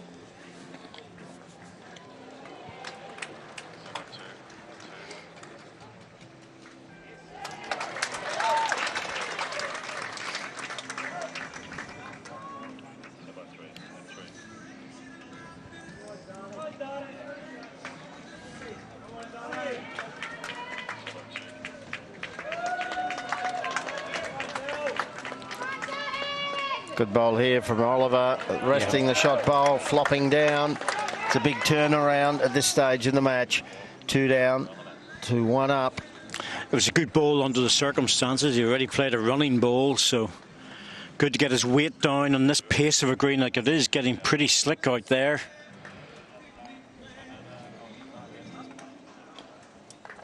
Extra heat in the last few days has certainly created an opportunity for the green to run maybe a second and a half quicker. There's a crowd here at Broadbeach Bowls Club. Absolutely fantastic. Always well supported, the long bowls.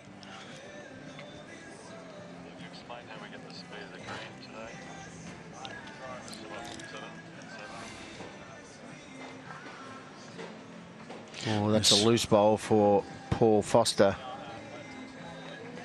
We talk about seconds on green speed. That's the time it takes for the ball to leave a player's hand till it comes to rest, over 27 metres, and UK was over 90 feet. As soon as the ball leaves the hand, there it goes. The timer's put on it. Stopwatch.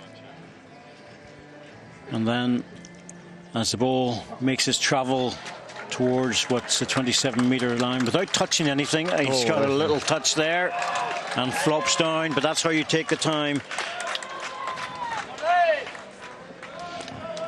And the longer it takes, the harder the surface, the faster the green.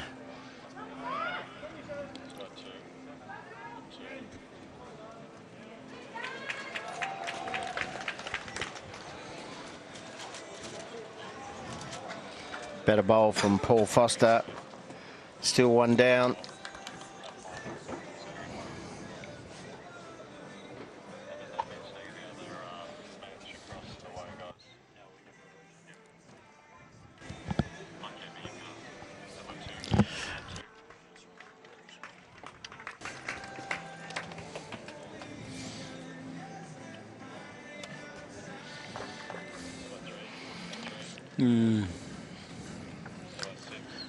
One shot. They need another ball in there. Scotland have 2 seconds.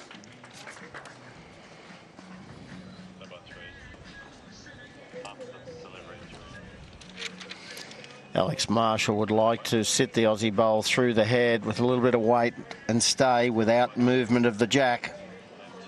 Well, they're calling it. They're interested. They want the ball absolutely clean. He's got it. Beautiful from Alex Marshall. Absolutely beautiful. Stand back. We'll have a big drive from Sheriff. All 3 will go.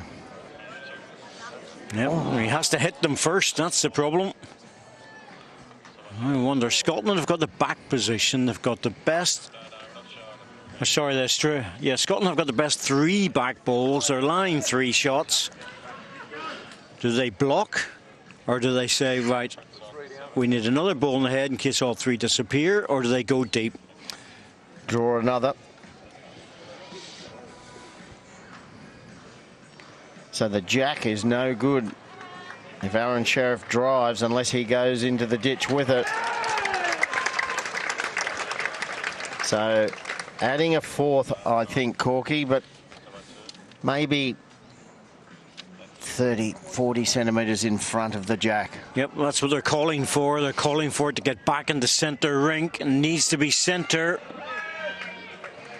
Well, yeah. It's just now he can get the jack before he gets to the bowls, because he can come off this. No doubt there's 4 shots and it's a big bowl. This will be level if Aron Sheriff misses this. But if he gets it, there's no guarantee he's going to lose. The problem I see, Corky, if he gets the jack and doesn't go with it, if he comes off a back bowl, if it's a toucher, he'll go big. Close to the jack.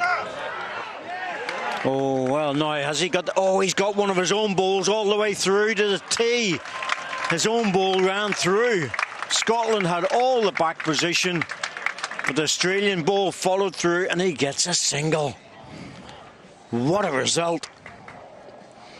All the balls go. Watch this yellow and blue ball go through. That ended up second shot. Very lucky, but a good save. He was 4 down. I just thought for a moment he'd got the shot out of it, but it was a very good ball. This Alex Marshall just left his bowl just too close to the jack. Good stuff, though. Good grouping of balls, good shots to be played, good strikes.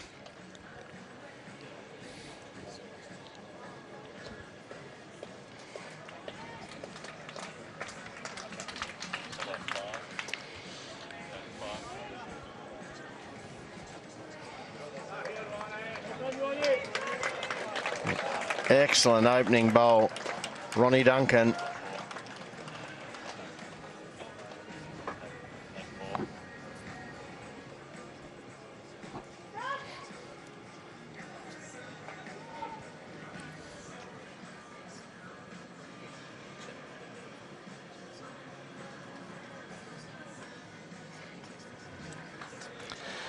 First time in the match that Scotland have won successive ends, albeit just single shots each time, but they're certainly feeling more comfortable on the short lengths. Yes, they've shared the ends at 5-all. But Australia have scored heavily with a 4 and a 3 in the 3rd and 4th end respectively, and that makes a difference, hence why they're 3 up. Best 2 bowls of the match for Ronnie Duncan. One in front, one behind.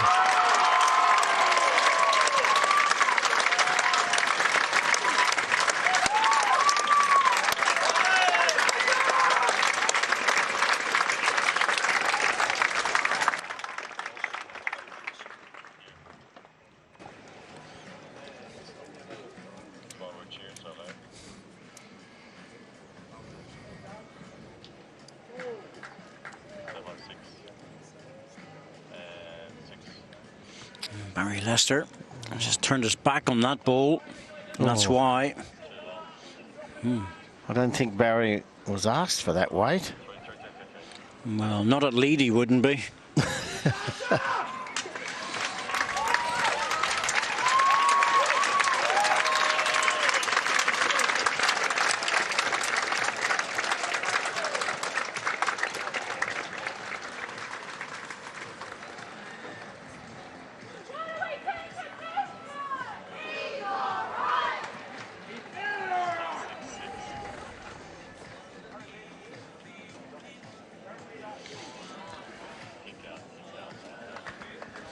Good effort. Shoulder to come off if they need it.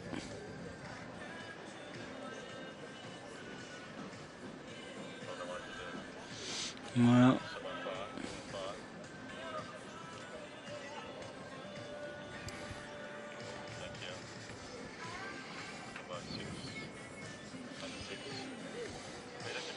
the Scottish rink really need to dig deep now. Got it. That's the 3 that they're looking for.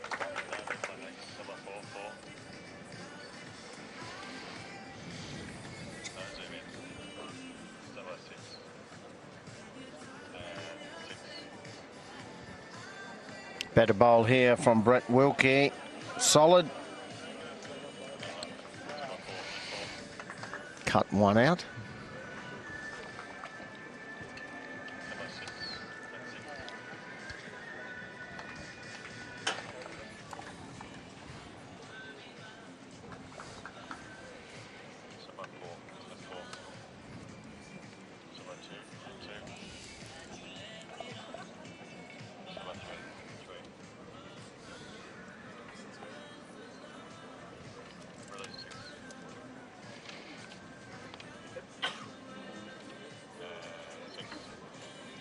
Paul Foster going deep with this.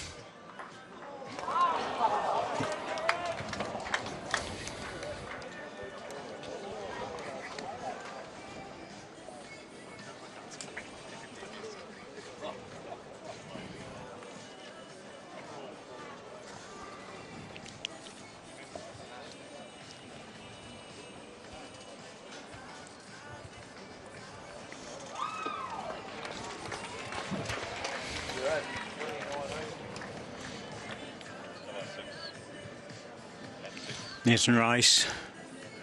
Well, I don't know about this. It's very delicate weight, really, for that type of shot. This ball's in the back. It's fine, but Scotland have already covered the back position. Oh, we saw early on when Scotland dropped a 4. Australia had a good head and the Scots were fiddling around with it. I don't think Nathan Rice will be asked to fiddle around with this anymore. Yes, I think that just needs to be driven, opened up. These guys are very, very good at the drive shot. Well, he's still playing it with very controlled weight. This is better than what the last one was, so is he close? Oh, yes. Goodness, that was a very delicate shot on these greens. But he played it well. Exceptionally well. Got the Wilkie bowl onto the front bowl, run onto the shot bowl. Worked out really well.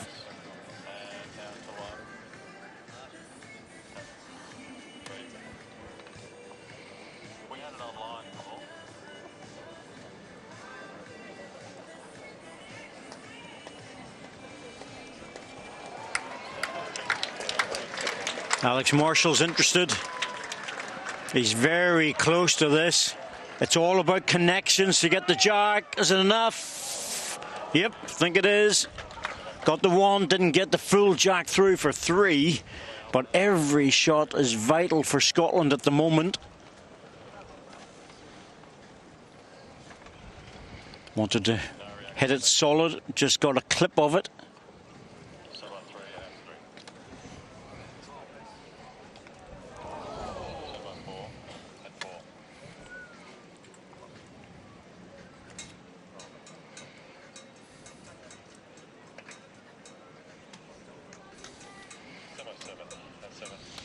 So choices here for Aron Sheriff. I think it's just the one.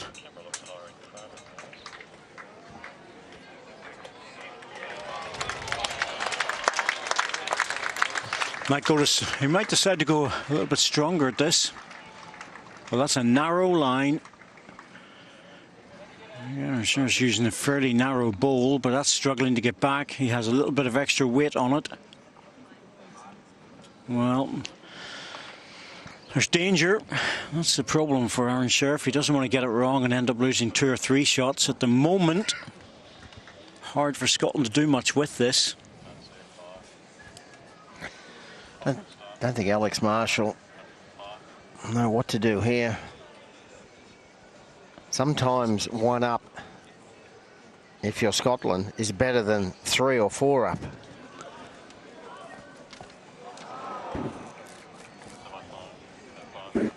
So he could play the forehand and turn the Aussie bowl out, but then Sheriff's got the last bowl and he goes bang. And anything could happen then. It's a tight head for Scotland. They do not want too much disturbance. I think he plays forehand and takes a risk. White onto Jack, poke the Jack out to the left. I don't think he should come in from the backhand, the right side. You come away underneath onto the white, push it through the gap, maybe move the Jack, and cross your fingers and hope that Aron Sheriff misses the drive. Cross your fingers and bang. Are these technical terms that are in the glossary of the book? Well, I'm sure our non-bowling viewers would understand that, Corky. Bang. Yeah, of course they will. I had a copy of my book for you too, Corky. Cheers, mate. It's very cold at home, you know. Fahrenheit stoked up. Look, I don't think... The only risk, if he plays forehand underneath, if he makes contact with the shot bowl, the Scottish bowl, he turns the Jack towards the Aussies. So if he's come... Oh, I don't believe it. They've spent so much time. Wow. So much time talking about the ball's fallen. Well, Scotland are 1 down now. Yep. They waited that long. Marshall had just turned to go to the mat. Oh, I don't believe it. Now Alex Marshall has to walk all the way back. Well, I think it's an easier shot now. To be fair, they had to have a lot of conversations about what was going on, but the ball just fell from nowhere. Now he needs... Oh, look at the reaction of Alex Marshall. Oh dear. Well, the only thing is that he's got a shot to play now. Well, I think he's just in bowl. I'll talk bowls language now, Corky. For our bowling viewers, he needs to crack an egg on the shot bowl. For our non-bowling viewers, soft weight, soft weight. Oh, he's close with this.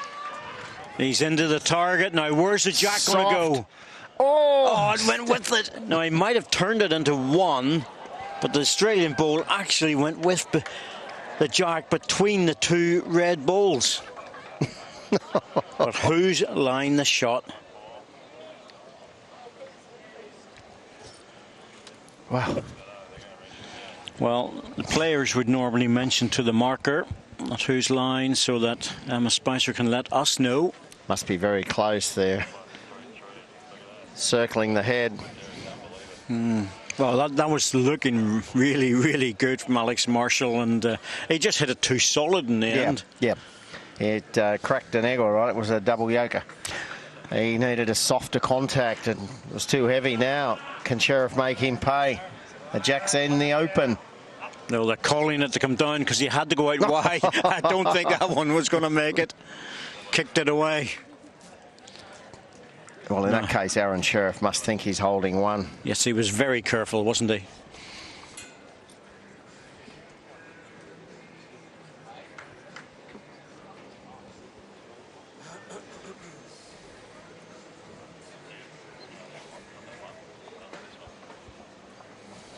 They're actually measuring for the front bowl to make. Well, that's not there.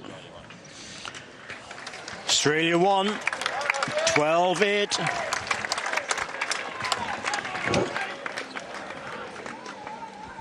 Four ends to go in this men's 4s gold medal match. Scotland and Australia. We couldn't ask for a much better game, to be fair.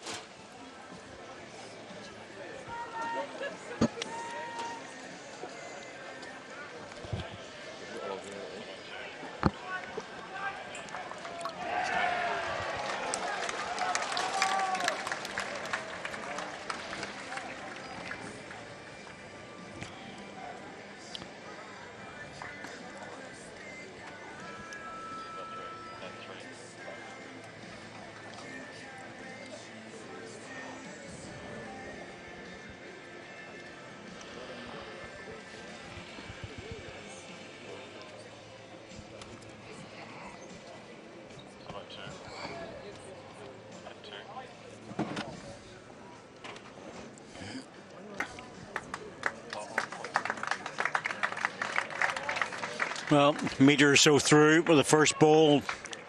Barrie Lester going for the longer jack length.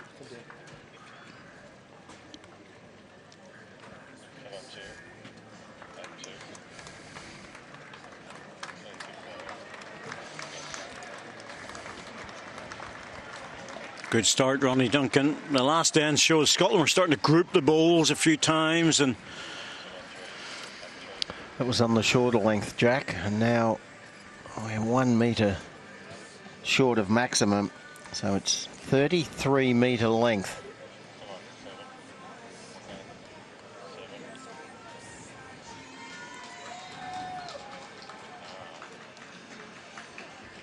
It's a bit of a loose one from Barrie. First ball's always handy if it's behind.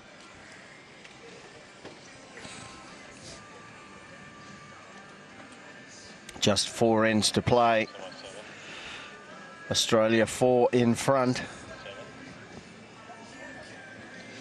He's not going to like this, Ronnie, unless he... No, that's a wasted bowl.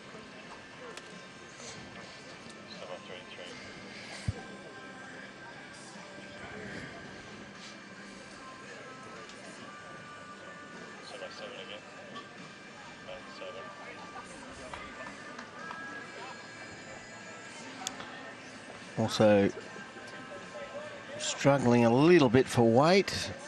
Second shot.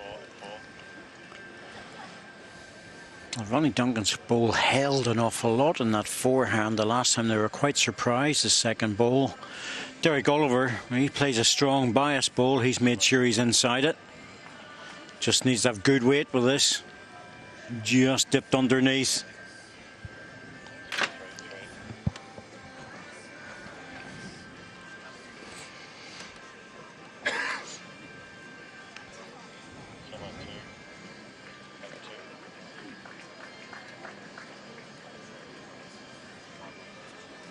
Scotland really, if they have any chance in this gold medal match, they're going to have to win 3 of the last 4 ends. Well, even scoring 1 shot is pretty difficult in this match. You know, people will be thinking, hang on a minute, you have best players in the world there. Well, that's why, because they're cancelling each other out a lot. This is all about missing the front bowl. Oh, well done, Derek Oliver. That's a good ball. Especially when he played the forehand with the first. Oh, and that bowl fell out. That was extraordinary. Now, that previous end, the bowl took so long to fall. Marshall was heading to the mat thinking he was up. By the time he got down there, he was down.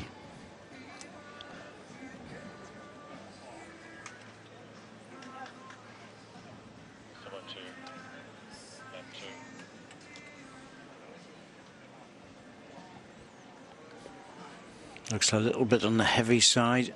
Not much, just over a metre or so. Very unforgiving whenever the greens get up to 16 seconds plus. It's a nice pace. But if you just give the ball an extra push, suddenly you're a metre and a half behind.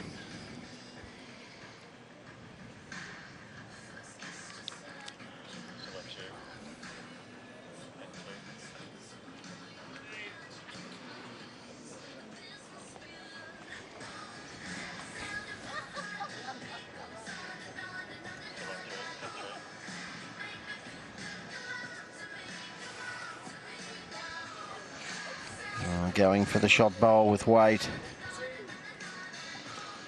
Yep. Get the balls or get the jack. Close to the balls on this line. Oh, wow. Oh, goodness me. What on earth is going on down there? It's pinball wizard stuff.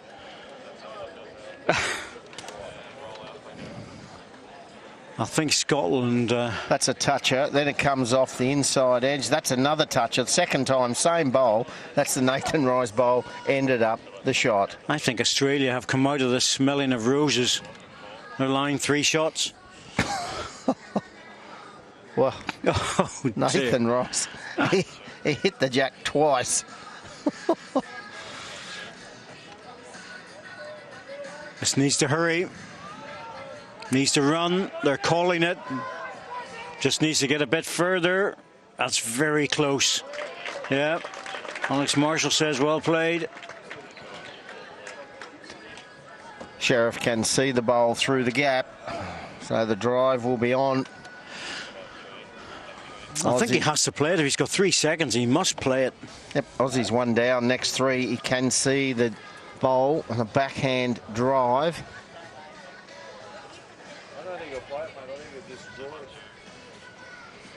So looking to come. Well, he's drawing with the first. He's got another ball there to hit, but if you're not up, you know, he could block out this drive here if he's not careful. Well, I'm surprised at that ball because he could have afforded to reach and turn his own over. Yeah, certainly would have put the pressure on Alex Marshall to drive that shot bowl out.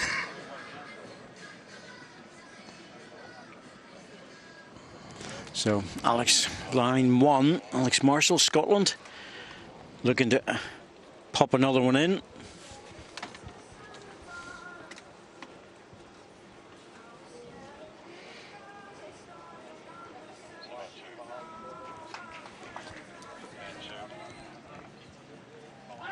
Well, they're calling this one, trying to get it up for a second shot. He's there. The two of them are together, which only means one thing, a drive. He's probably going to have to play this on the backhand, though. Through the gap.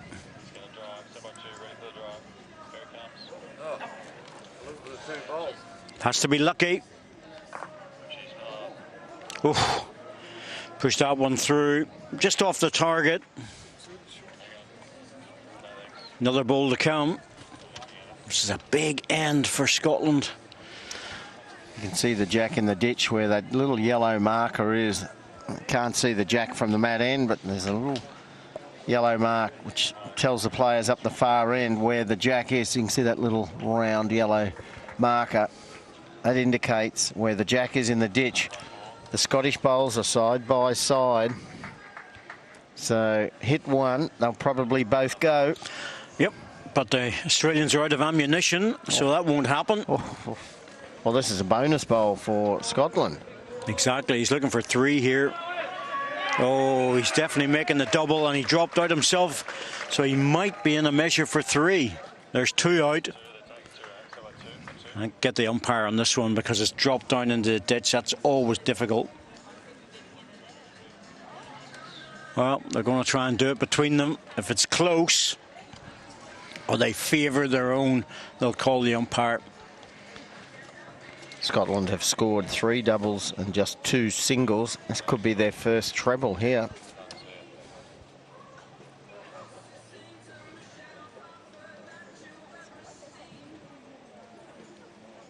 Ooh.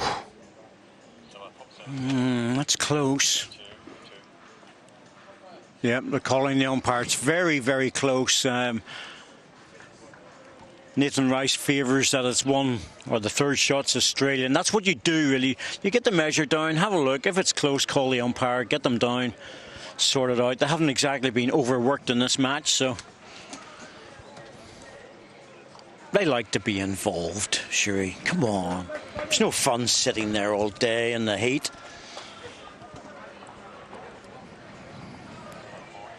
I've spent probably 2.5 years training for this event, and you end up not getting a measure.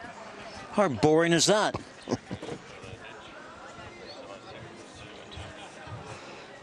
Going to tighten this game up either way, whether it's 2 or 3 shots to Scotland. Well, I'll tell you what, this has definitely been close enough. A favour, it's Australia for 3rd.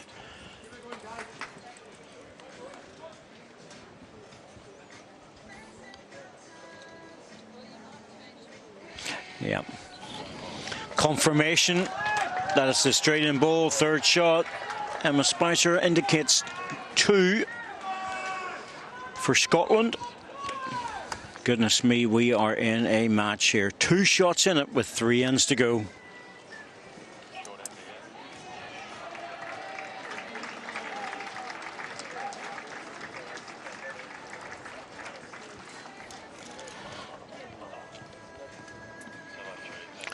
Well, hopefully we'll have an intriguing 3 ends.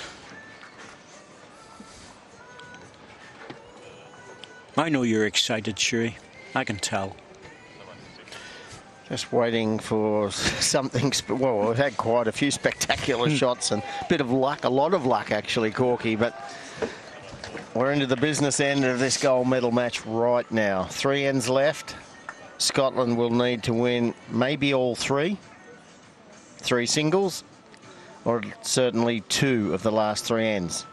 The Aussies know if they could win this end, it's going to be a little bit easier to defend the last 2 ends. They'll definitely be in the driving seat, there's no doubt about that, even with a single, and Scotland will have to chase the game a little bit.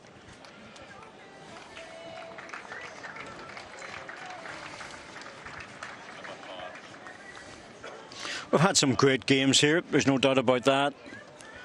Superb medal matches. Some amazing results as well over the last 9 days.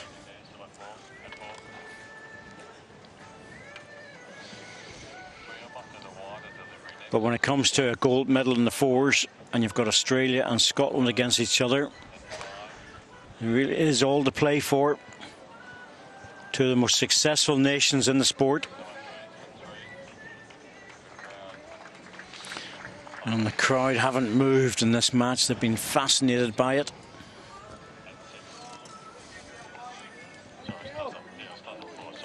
You can just hear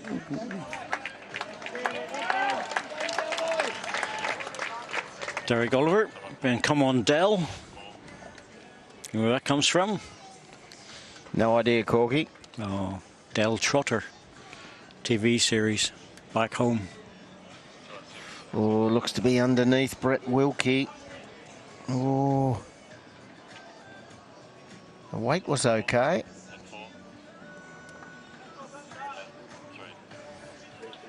Alex Marshall asking for a covering bowl behind the head. Yeah, probably pretty wise, because they really don't want to pack the head too much. He just needs to clear the bowl, and he's good. He has to clear it though. Oh, I think it was more weight than anything. He needed another yard. Better to force it through.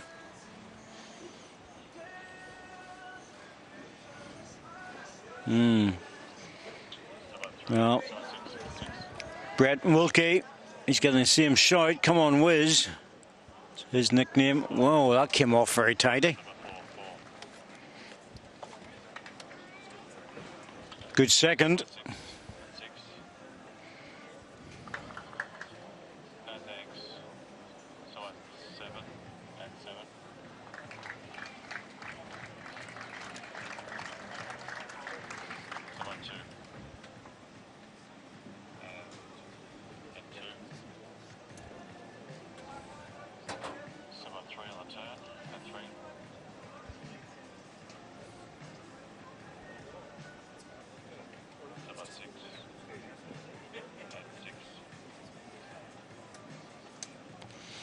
Paul Foster he didn't want to be short, but yeah, I think that nearly broke the window in the clubhouse. So that's meters more than what Alex Marshall asked for.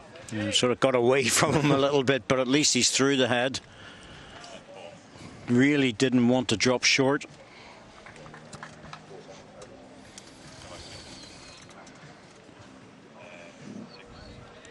Well, this is very delicate weight. I think this is a very hard shot.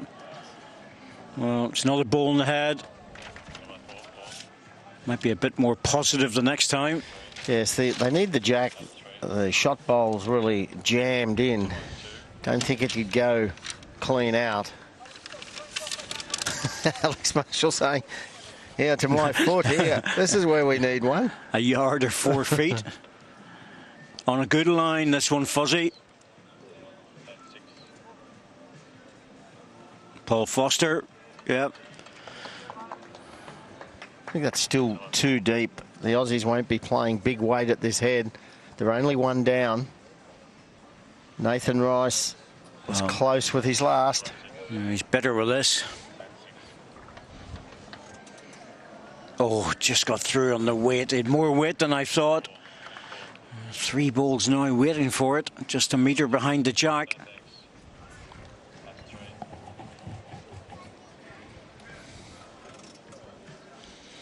I think the problem for Australia is while they're 2 shots up, they're only 1 down on the rink, and they do not want to lose any more than 1. So they might just draw to this and see what Scotland do. If they force the issue and put another one close, it'd be very dangerous. Oh, Marshall still heading to that area behind the jack. He turns his back. He's not happy. Apologised. Yeah, I think Aron Sheriff may just try to draw the shot. Yeah, I think so. If you draw a toucher, you could make 3. No need to try to trail the jack. Just a full draw. He's certainly out wide. He's not. He hasn't played it narrow. Yes. I'm not even sure if that weight's enough if he's going for the trail. Now Alex Marshall is covering the other side of the rink now, wide on the forehand, just keeping away, trying to protect the one they have, and thinking where the jack may go if the Aussies attack. Well, this will require some discussion.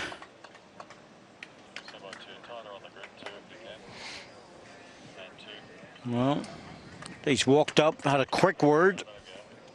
So don't go away, don't put the kettle on.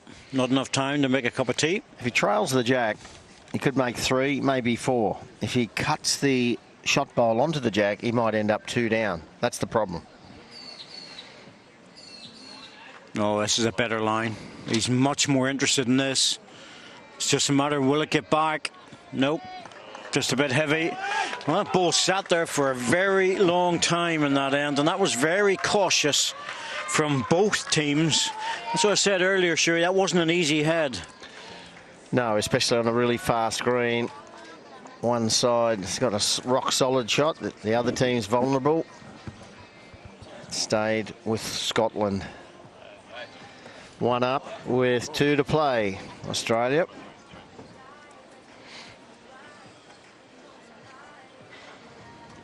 Scots have won 4 of the last 5 ends.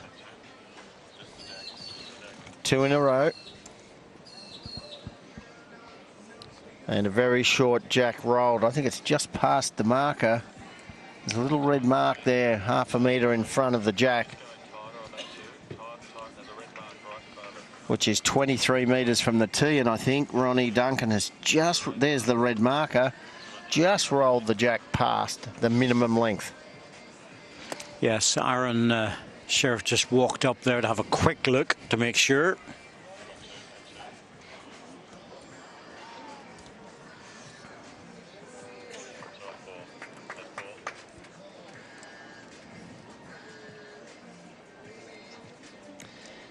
This is where you really need to hold your nerve.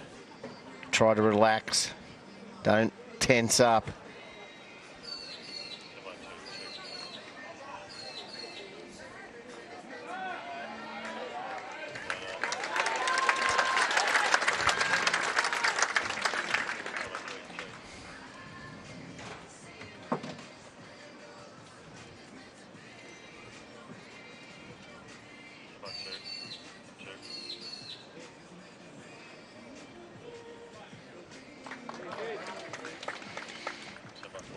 Good correction, not the shot, but a very good position.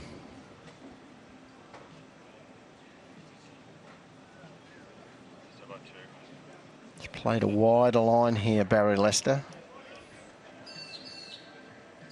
And the line was much the same, just a lot heavier. Yes, I think he wanted to make sure he was behind the head, you know, just in case the jack comes through, but it was maybe a bit further than what he wanted. Derek Oliver. Yes, he's pumped that in nicely and he stayed in his place, so 1 shot.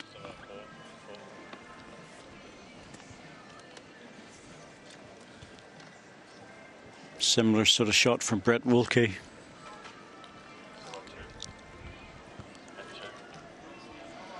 Oh, he looks like he's got beautiful weight here.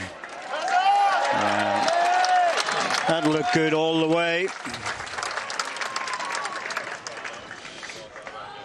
Big crowd now. They're playing towards the main stand.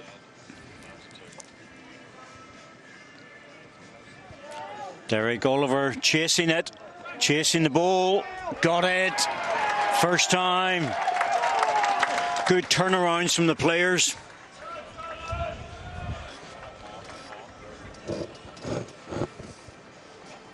Finished well as well. Derek Oliver, when he punched Wilkie's bowl out, his bowl fell over. There is a gap there now. Well, it's all about push and run with this one. And he's...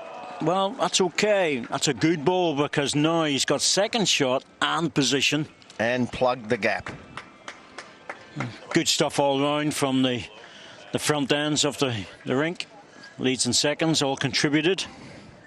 There you go. That gives you the back position, and that one plugs the gap, as you were saying, Sherry. So lots to play too. Yes, the Aussies can get the jack off that Brett Wilkie bowl now. So Foster, what he'll be trying to do is put a bowl jack high, 30, maybe 45 centimetres wide of the jack. Just too heavy. The jack really can't go there. It's going to probably shoot out to the side.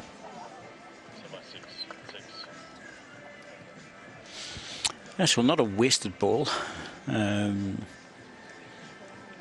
Australians will have to arrive at this with a little bit of weight. So Nathan Rice with on the forehand, looking to bend into his own bowl and squeeze the jack out. Oh, wow. Oh, that's not really helpful. It's not too damaging.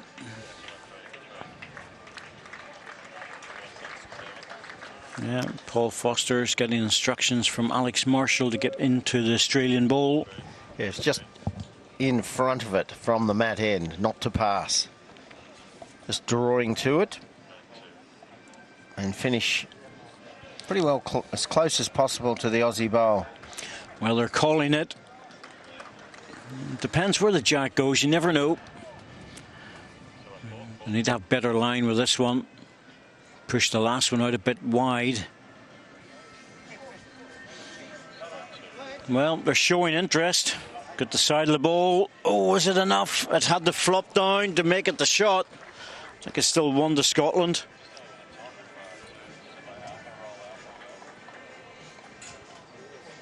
Now that's actually, if Marshall is prepared to take a risk here, Corky, yeah, that has allowed that Aussie bowl at 7 o'clock to go through the gap, and Scotland could make 4. There's not a lot of danger because there's got some protection from the jack coming in. Yes, he's released the ball. Well, this is on a fairly wide line. They want it to go all the way through. They don't want to do anything else. Yeah. I think he was playing the weight to punch the ball out with that. He was. You know, by the same token, Aron Sheriff's got a shot in the backhand to rest the Scottish ball out for a double. The danger is flopping the bowl above the jack over a couple of times. Yes, he has to get a lot closer to it, no doubt. Ooh, that doesn't look right either. He hasn't pushed through it. Yeah. Oh, he's not up. Yeah, but look what he's doing. Well, he hasn't helped Alex Marshall's cause. He can probably get inside that ball to get it out, but it's not ideal.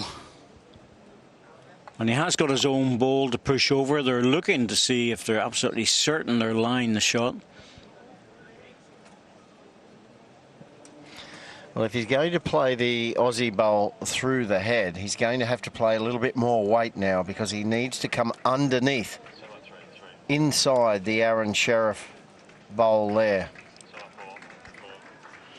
That's what he's looking at and thinking to himself, well, you know, first of all, who is lying the shot? Because Aron Sheriff was just so short. I wonder, does he think he's holding? A real conference time here. Cup of tea time. Oh, cometh the moment, cometh the man. Alex Marshall, I think he will take a lot of risk here, and I think he'll look for the Aussie bowl out of the head for 4. I think it's worth it considering the amount of balls he has in the head. Yeah, I think he has to play it.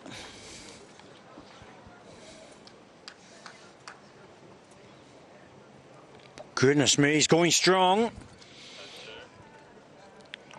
That I didn't expect. Well, he was trying to peel it straight out of the head with weight. And maybe the Aussies are holding.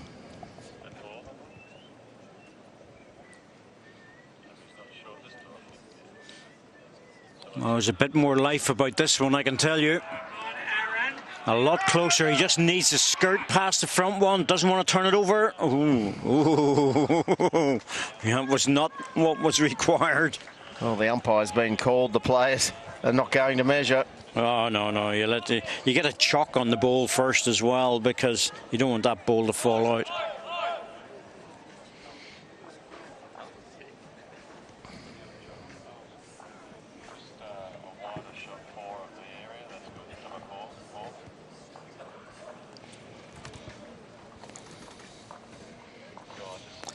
This is absolutely vital. If Australia get it, they're 2 up into the last end. If Scotland get it, it's a one-end shootout. We love one-end shootouts, don't we, Sherry? Well, I'm sure the crowd do, depending who you're barracking for. But it's either way, it's going to be a very exciting last end, Corky. We're not allowed. And so on. It's just good to see such great bowls being played. Well, that was definitely touching the ball. Yeah, he's got to be very careful not to move the jack. The jack is lighter. Oh, that was quick. Didn't go down. He didn't even go back to the other ball. And that really doesn't surprise me because of the way that Aron Sheriff played his last bowl. He was quite negative to it. I have a feeling he thought he was lying the shot.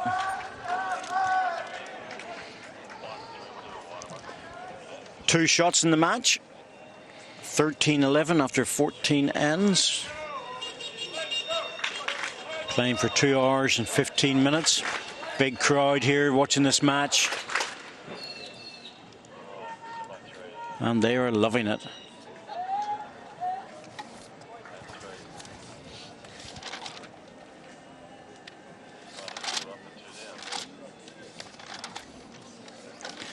So Australia with a little bit of a cushion, they can afford to lose 1 shot in this end. Scotland looking for a minimum of 2. But Alex Marshall will have the last ball.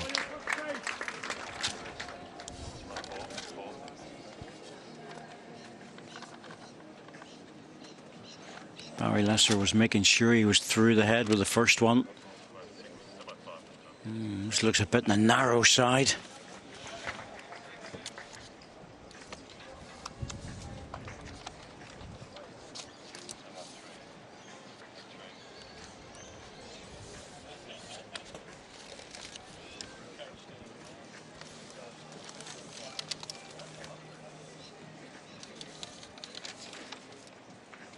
Always feel there's a possibility for the skip playing last to make 2 shots.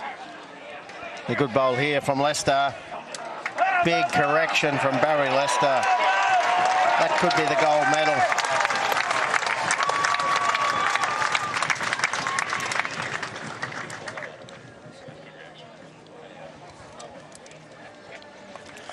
medal. Every ball from Australia now will be cheered.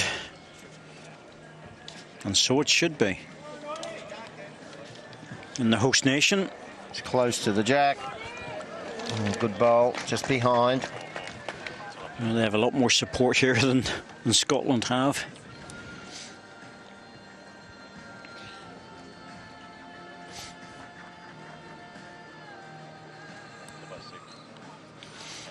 Well, Brett Wilkie really did push that out wide. He's going to have a lot of weight to get it back, and he's dropped it. Oh dear.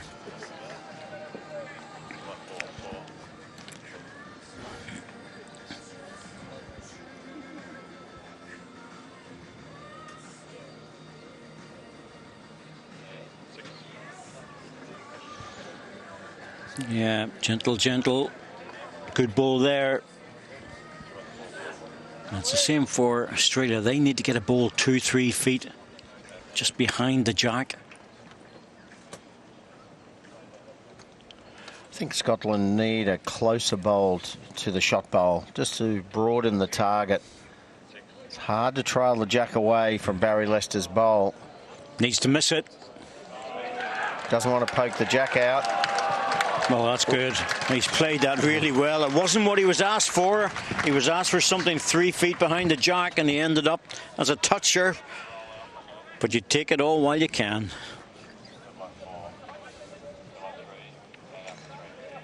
Maybe a little bit easier to convert the head. There's 2 bowls coming in now to rest on. Yes, I think Derek Oliver's been asked to play a good line with a little bit of extra weight to get the split. I tell you what, he's very close with this. Ball first. Move the jack. It's gone between the 2 Scottish balls. That's exactly what they were looking for. Good result in the area, but good result. Excellent result. Good weight onto the jack. Was a broader target. Jack goes back. 2 down to 2 up.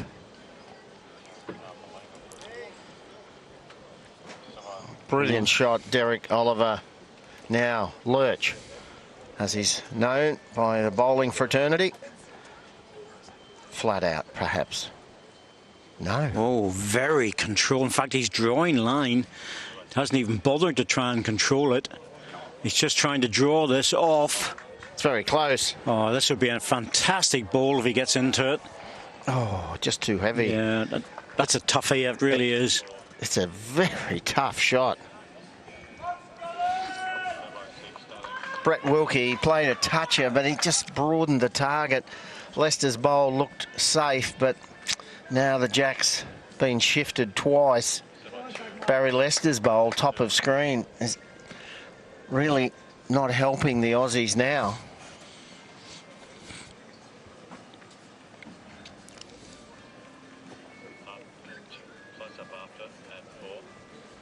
I really think the Aussies are going to have to attack this head, open it up early. You would think so with 2 against him. Paul Foster's trying to put a ball through the head, but he's dropped short. Well, you'd think even controlled weight to get around something, but I don't think it'll bend in time, so either draw it or hit it, one or the other. Just looking at the flags there. Well, this is with the wind, so you have to be very delicate with it.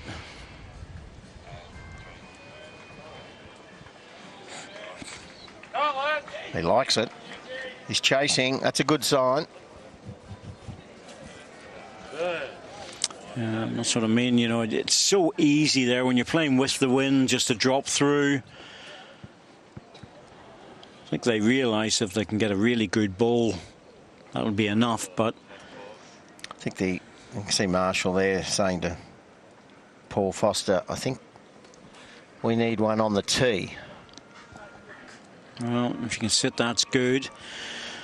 The other aspect is if he is dropping 2 feet short, he'll draw another shot for 3, and that will put the pressure on. You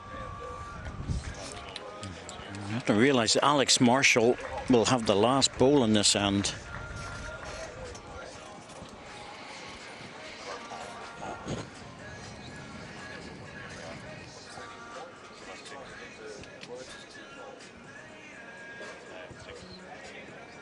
Well, he's not behind the head.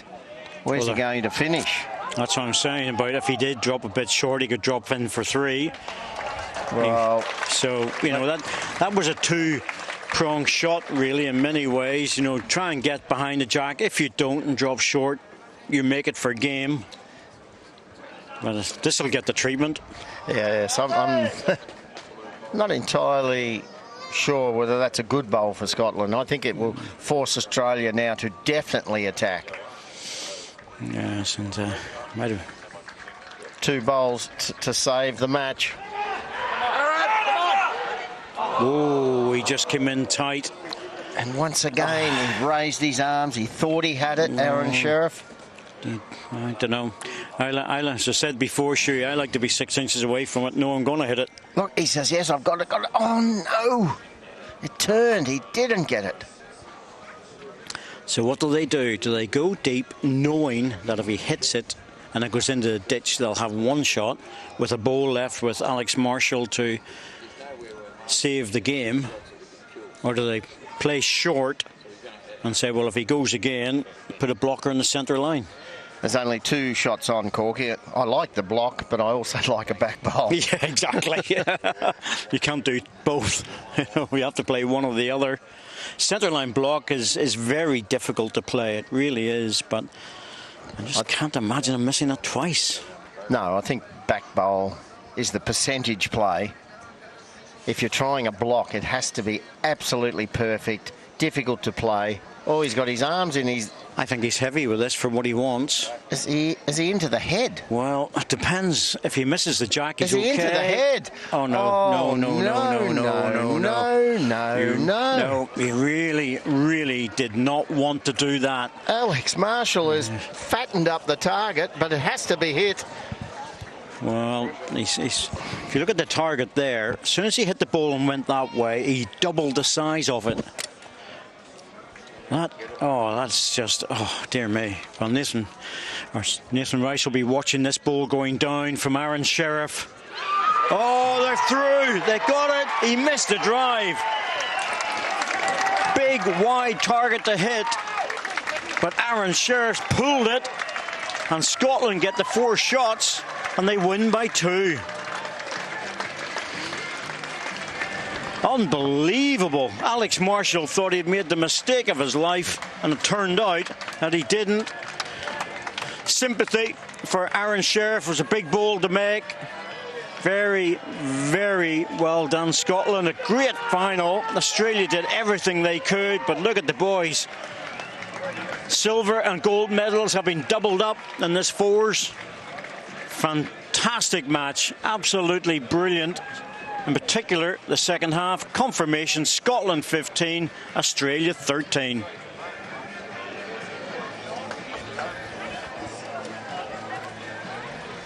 They've done it again. That's the way it works. Star-studded 4 from Scotland. Darren Burnett in to congratulate the boys as part of the team. And there's George Snedden, a gold medal winner himself from Manchester, and David Gurley. And the Australians, who played so well in this match, went into the last end 13-11. They were utterly brilliant at times.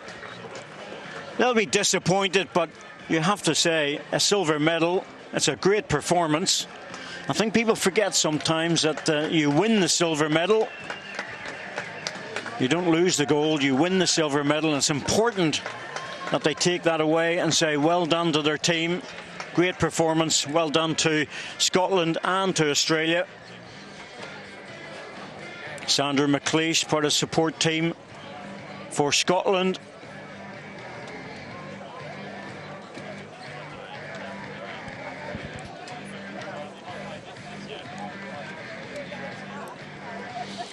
Well, they're a big, strong team. They're a World Championship team, and they played very, very well in this match and came back prepared to go into the last end. 2 shots down. They packed the head and got a 4 in the end.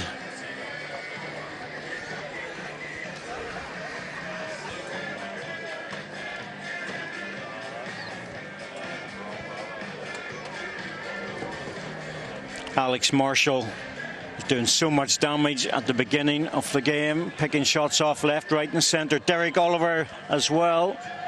Brett Wilkie.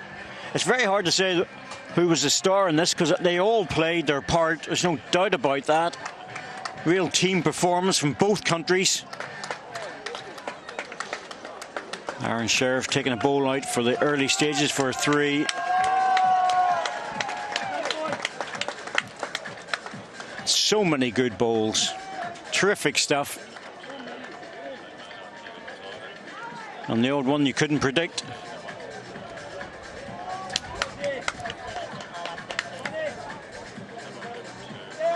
That's the last end. They put 3 bowls in. Nathan Rice, well, he just missed it. Or sorry, Aron Sheriff just missed it with the last bowl, and the celebrations all there from Scotland. Brilliant performance.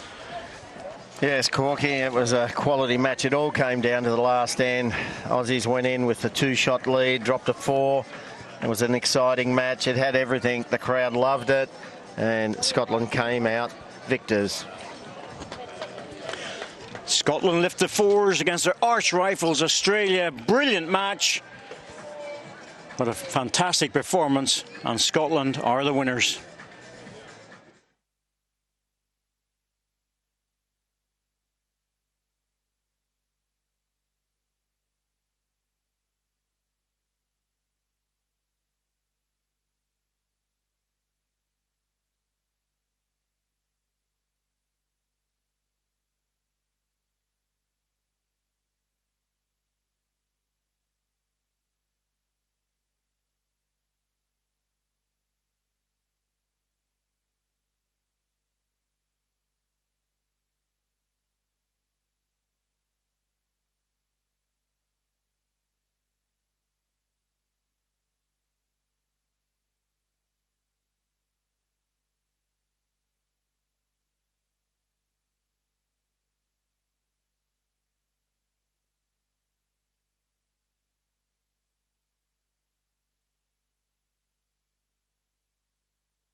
And what an opportunity, what a moment for all of our athletes involved in the women's pairs discipline. The medal presentations are about to get underway. And this discipline, Sharon Renshaw, was so hotly contested.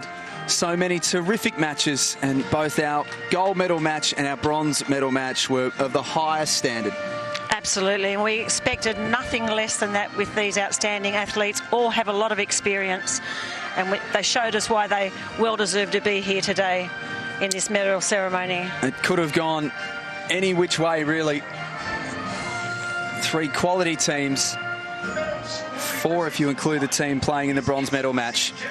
Peter Cosgrove, His Excellency General the Honourable Sir Peter Cosgrove, AKMC retired, will be the medal presenter.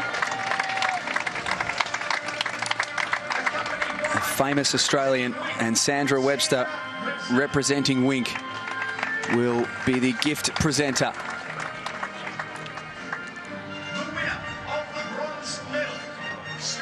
Bronze medalist Scotland, Leslie Doig playing the lead position. Claire Johnston, the skip, had a great win in the bronze medal match. Oh, an outstanding match. They dominated the whole match from beginning until the end, and just showed why deservedly here with their bronze medal about to be presented. They're a proud bowls nation, Scotland, and an extremely impressive medal tally in lawn bowls, and they will be very pleased to add a bronze here. Of course, this combination beat the highly fancied Australian combination on the way through. Yes, they did, and that was in a thriller, only 16 shots to 15, so that was an outstanding match. So these two players, two very worthy recipients of the bronze medal.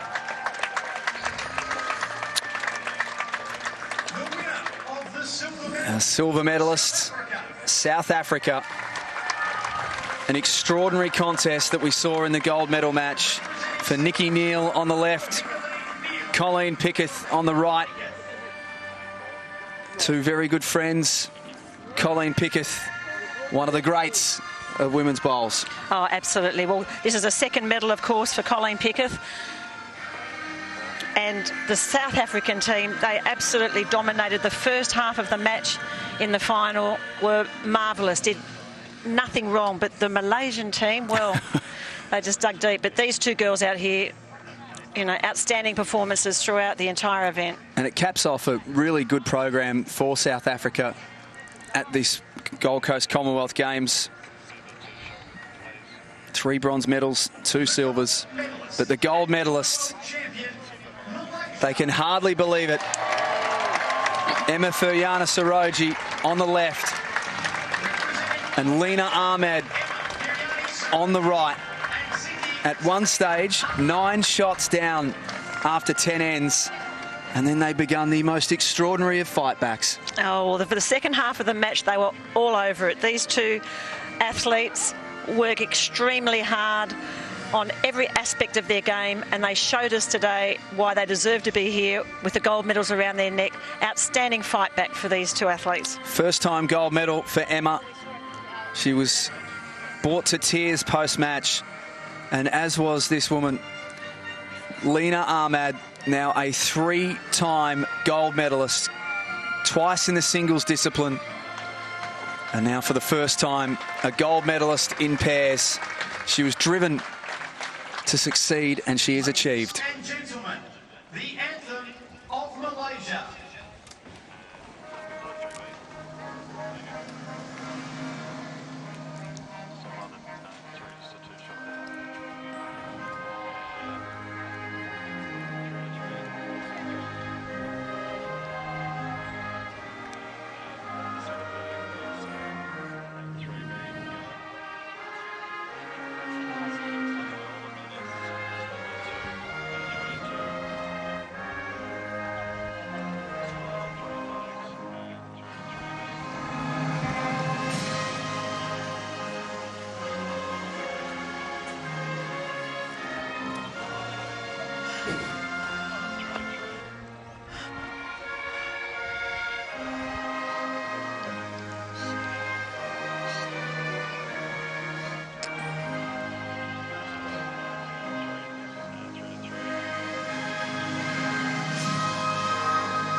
How special is that?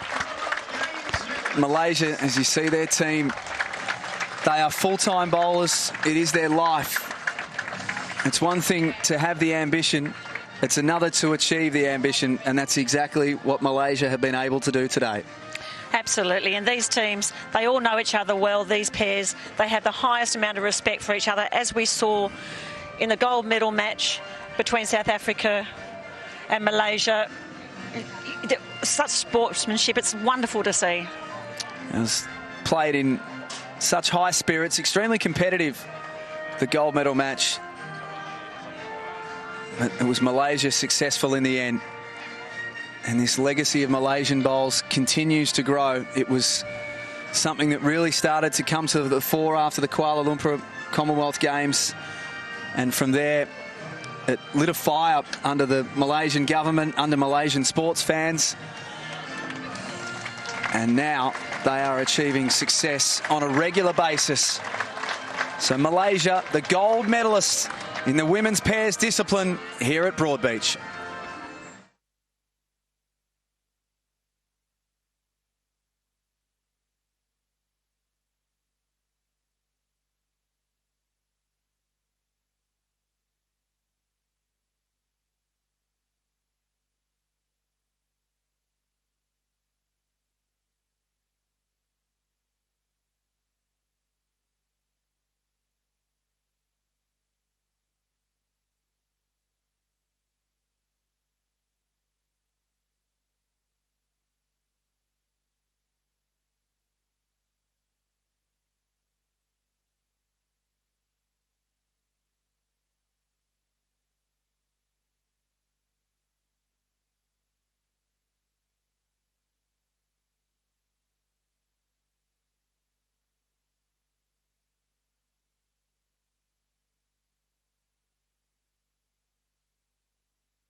Men's fours medal presentation. Wonderful matches in the men's competition. They're led out by Australia, who won the silver. Scotland, the gold.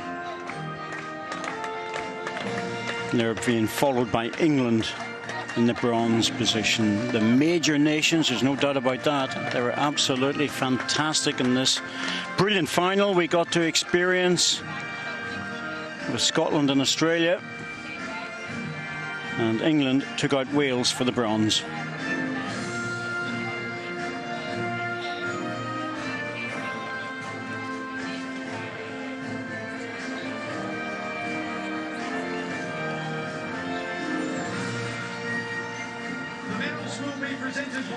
Hugh Graham, the Regional Vice President, Oceania, Commonwealth Games Federation.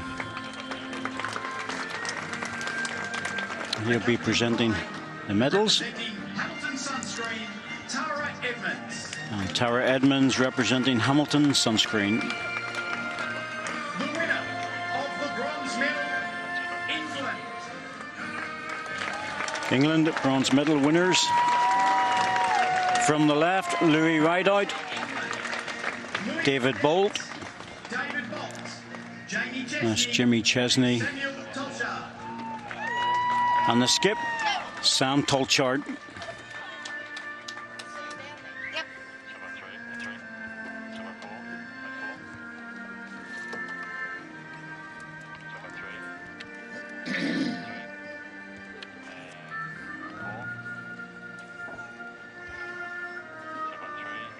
Big return to the for David Bolt.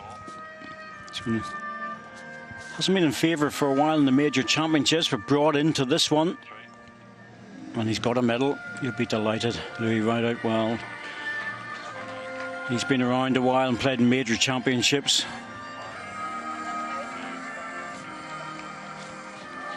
Not his first medal, Louis.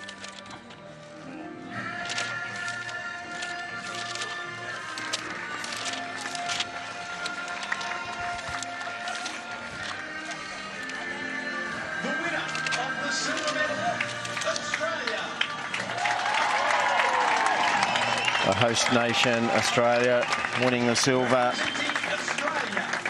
Barrie Lester, Wilkie, Nathan 3 of the 4 live and play on the Gold Coast. Aron Sheriff, the Australian skip.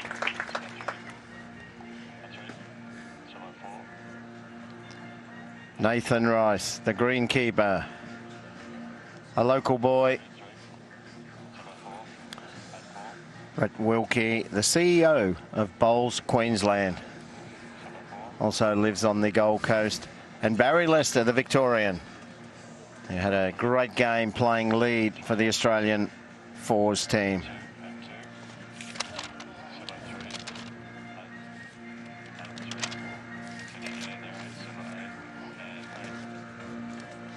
Lester, Rice and Sheriff, of course, won the gold in the triples.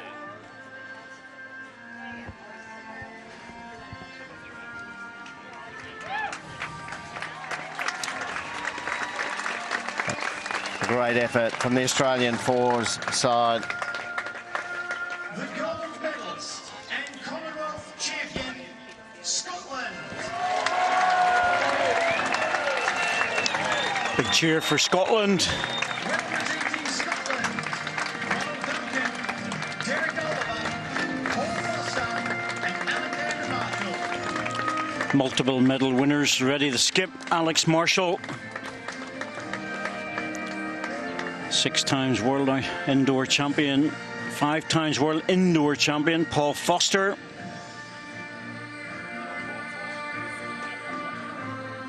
Derek Oliver, second medal of the championships for him, and the lead, Ronnie Duncan. All 4 players played really well. It was a wonderful final. It was very, very close all the way through. It was just a matter of who was going to get over the line. That was all. In this case, it was Scotland by 2 shots. They went into the last end, 2 shots down.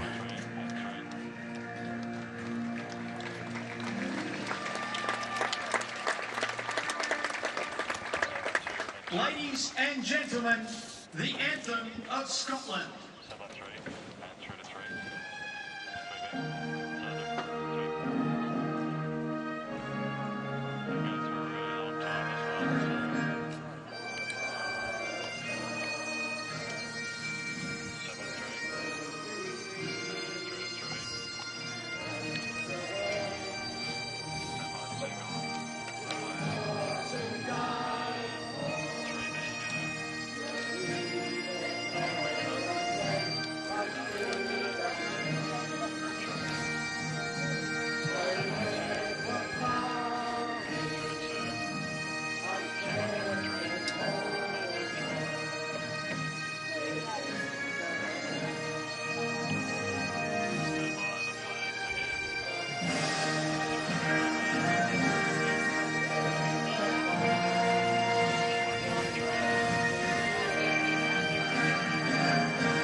Another wonderful performance by Scotland.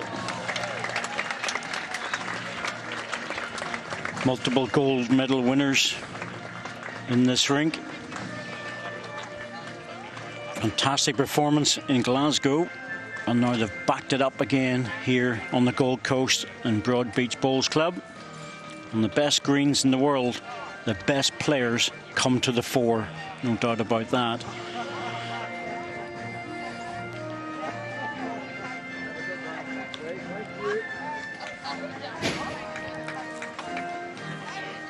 Fantastic performance by the host country, Australia, so close to the gold medal, just had it snatched away from them on the last end.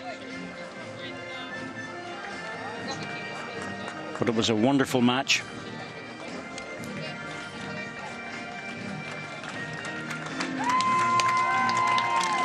Players holding on to Broby, just right too. They're very special and in short supply at the moment, I'm told.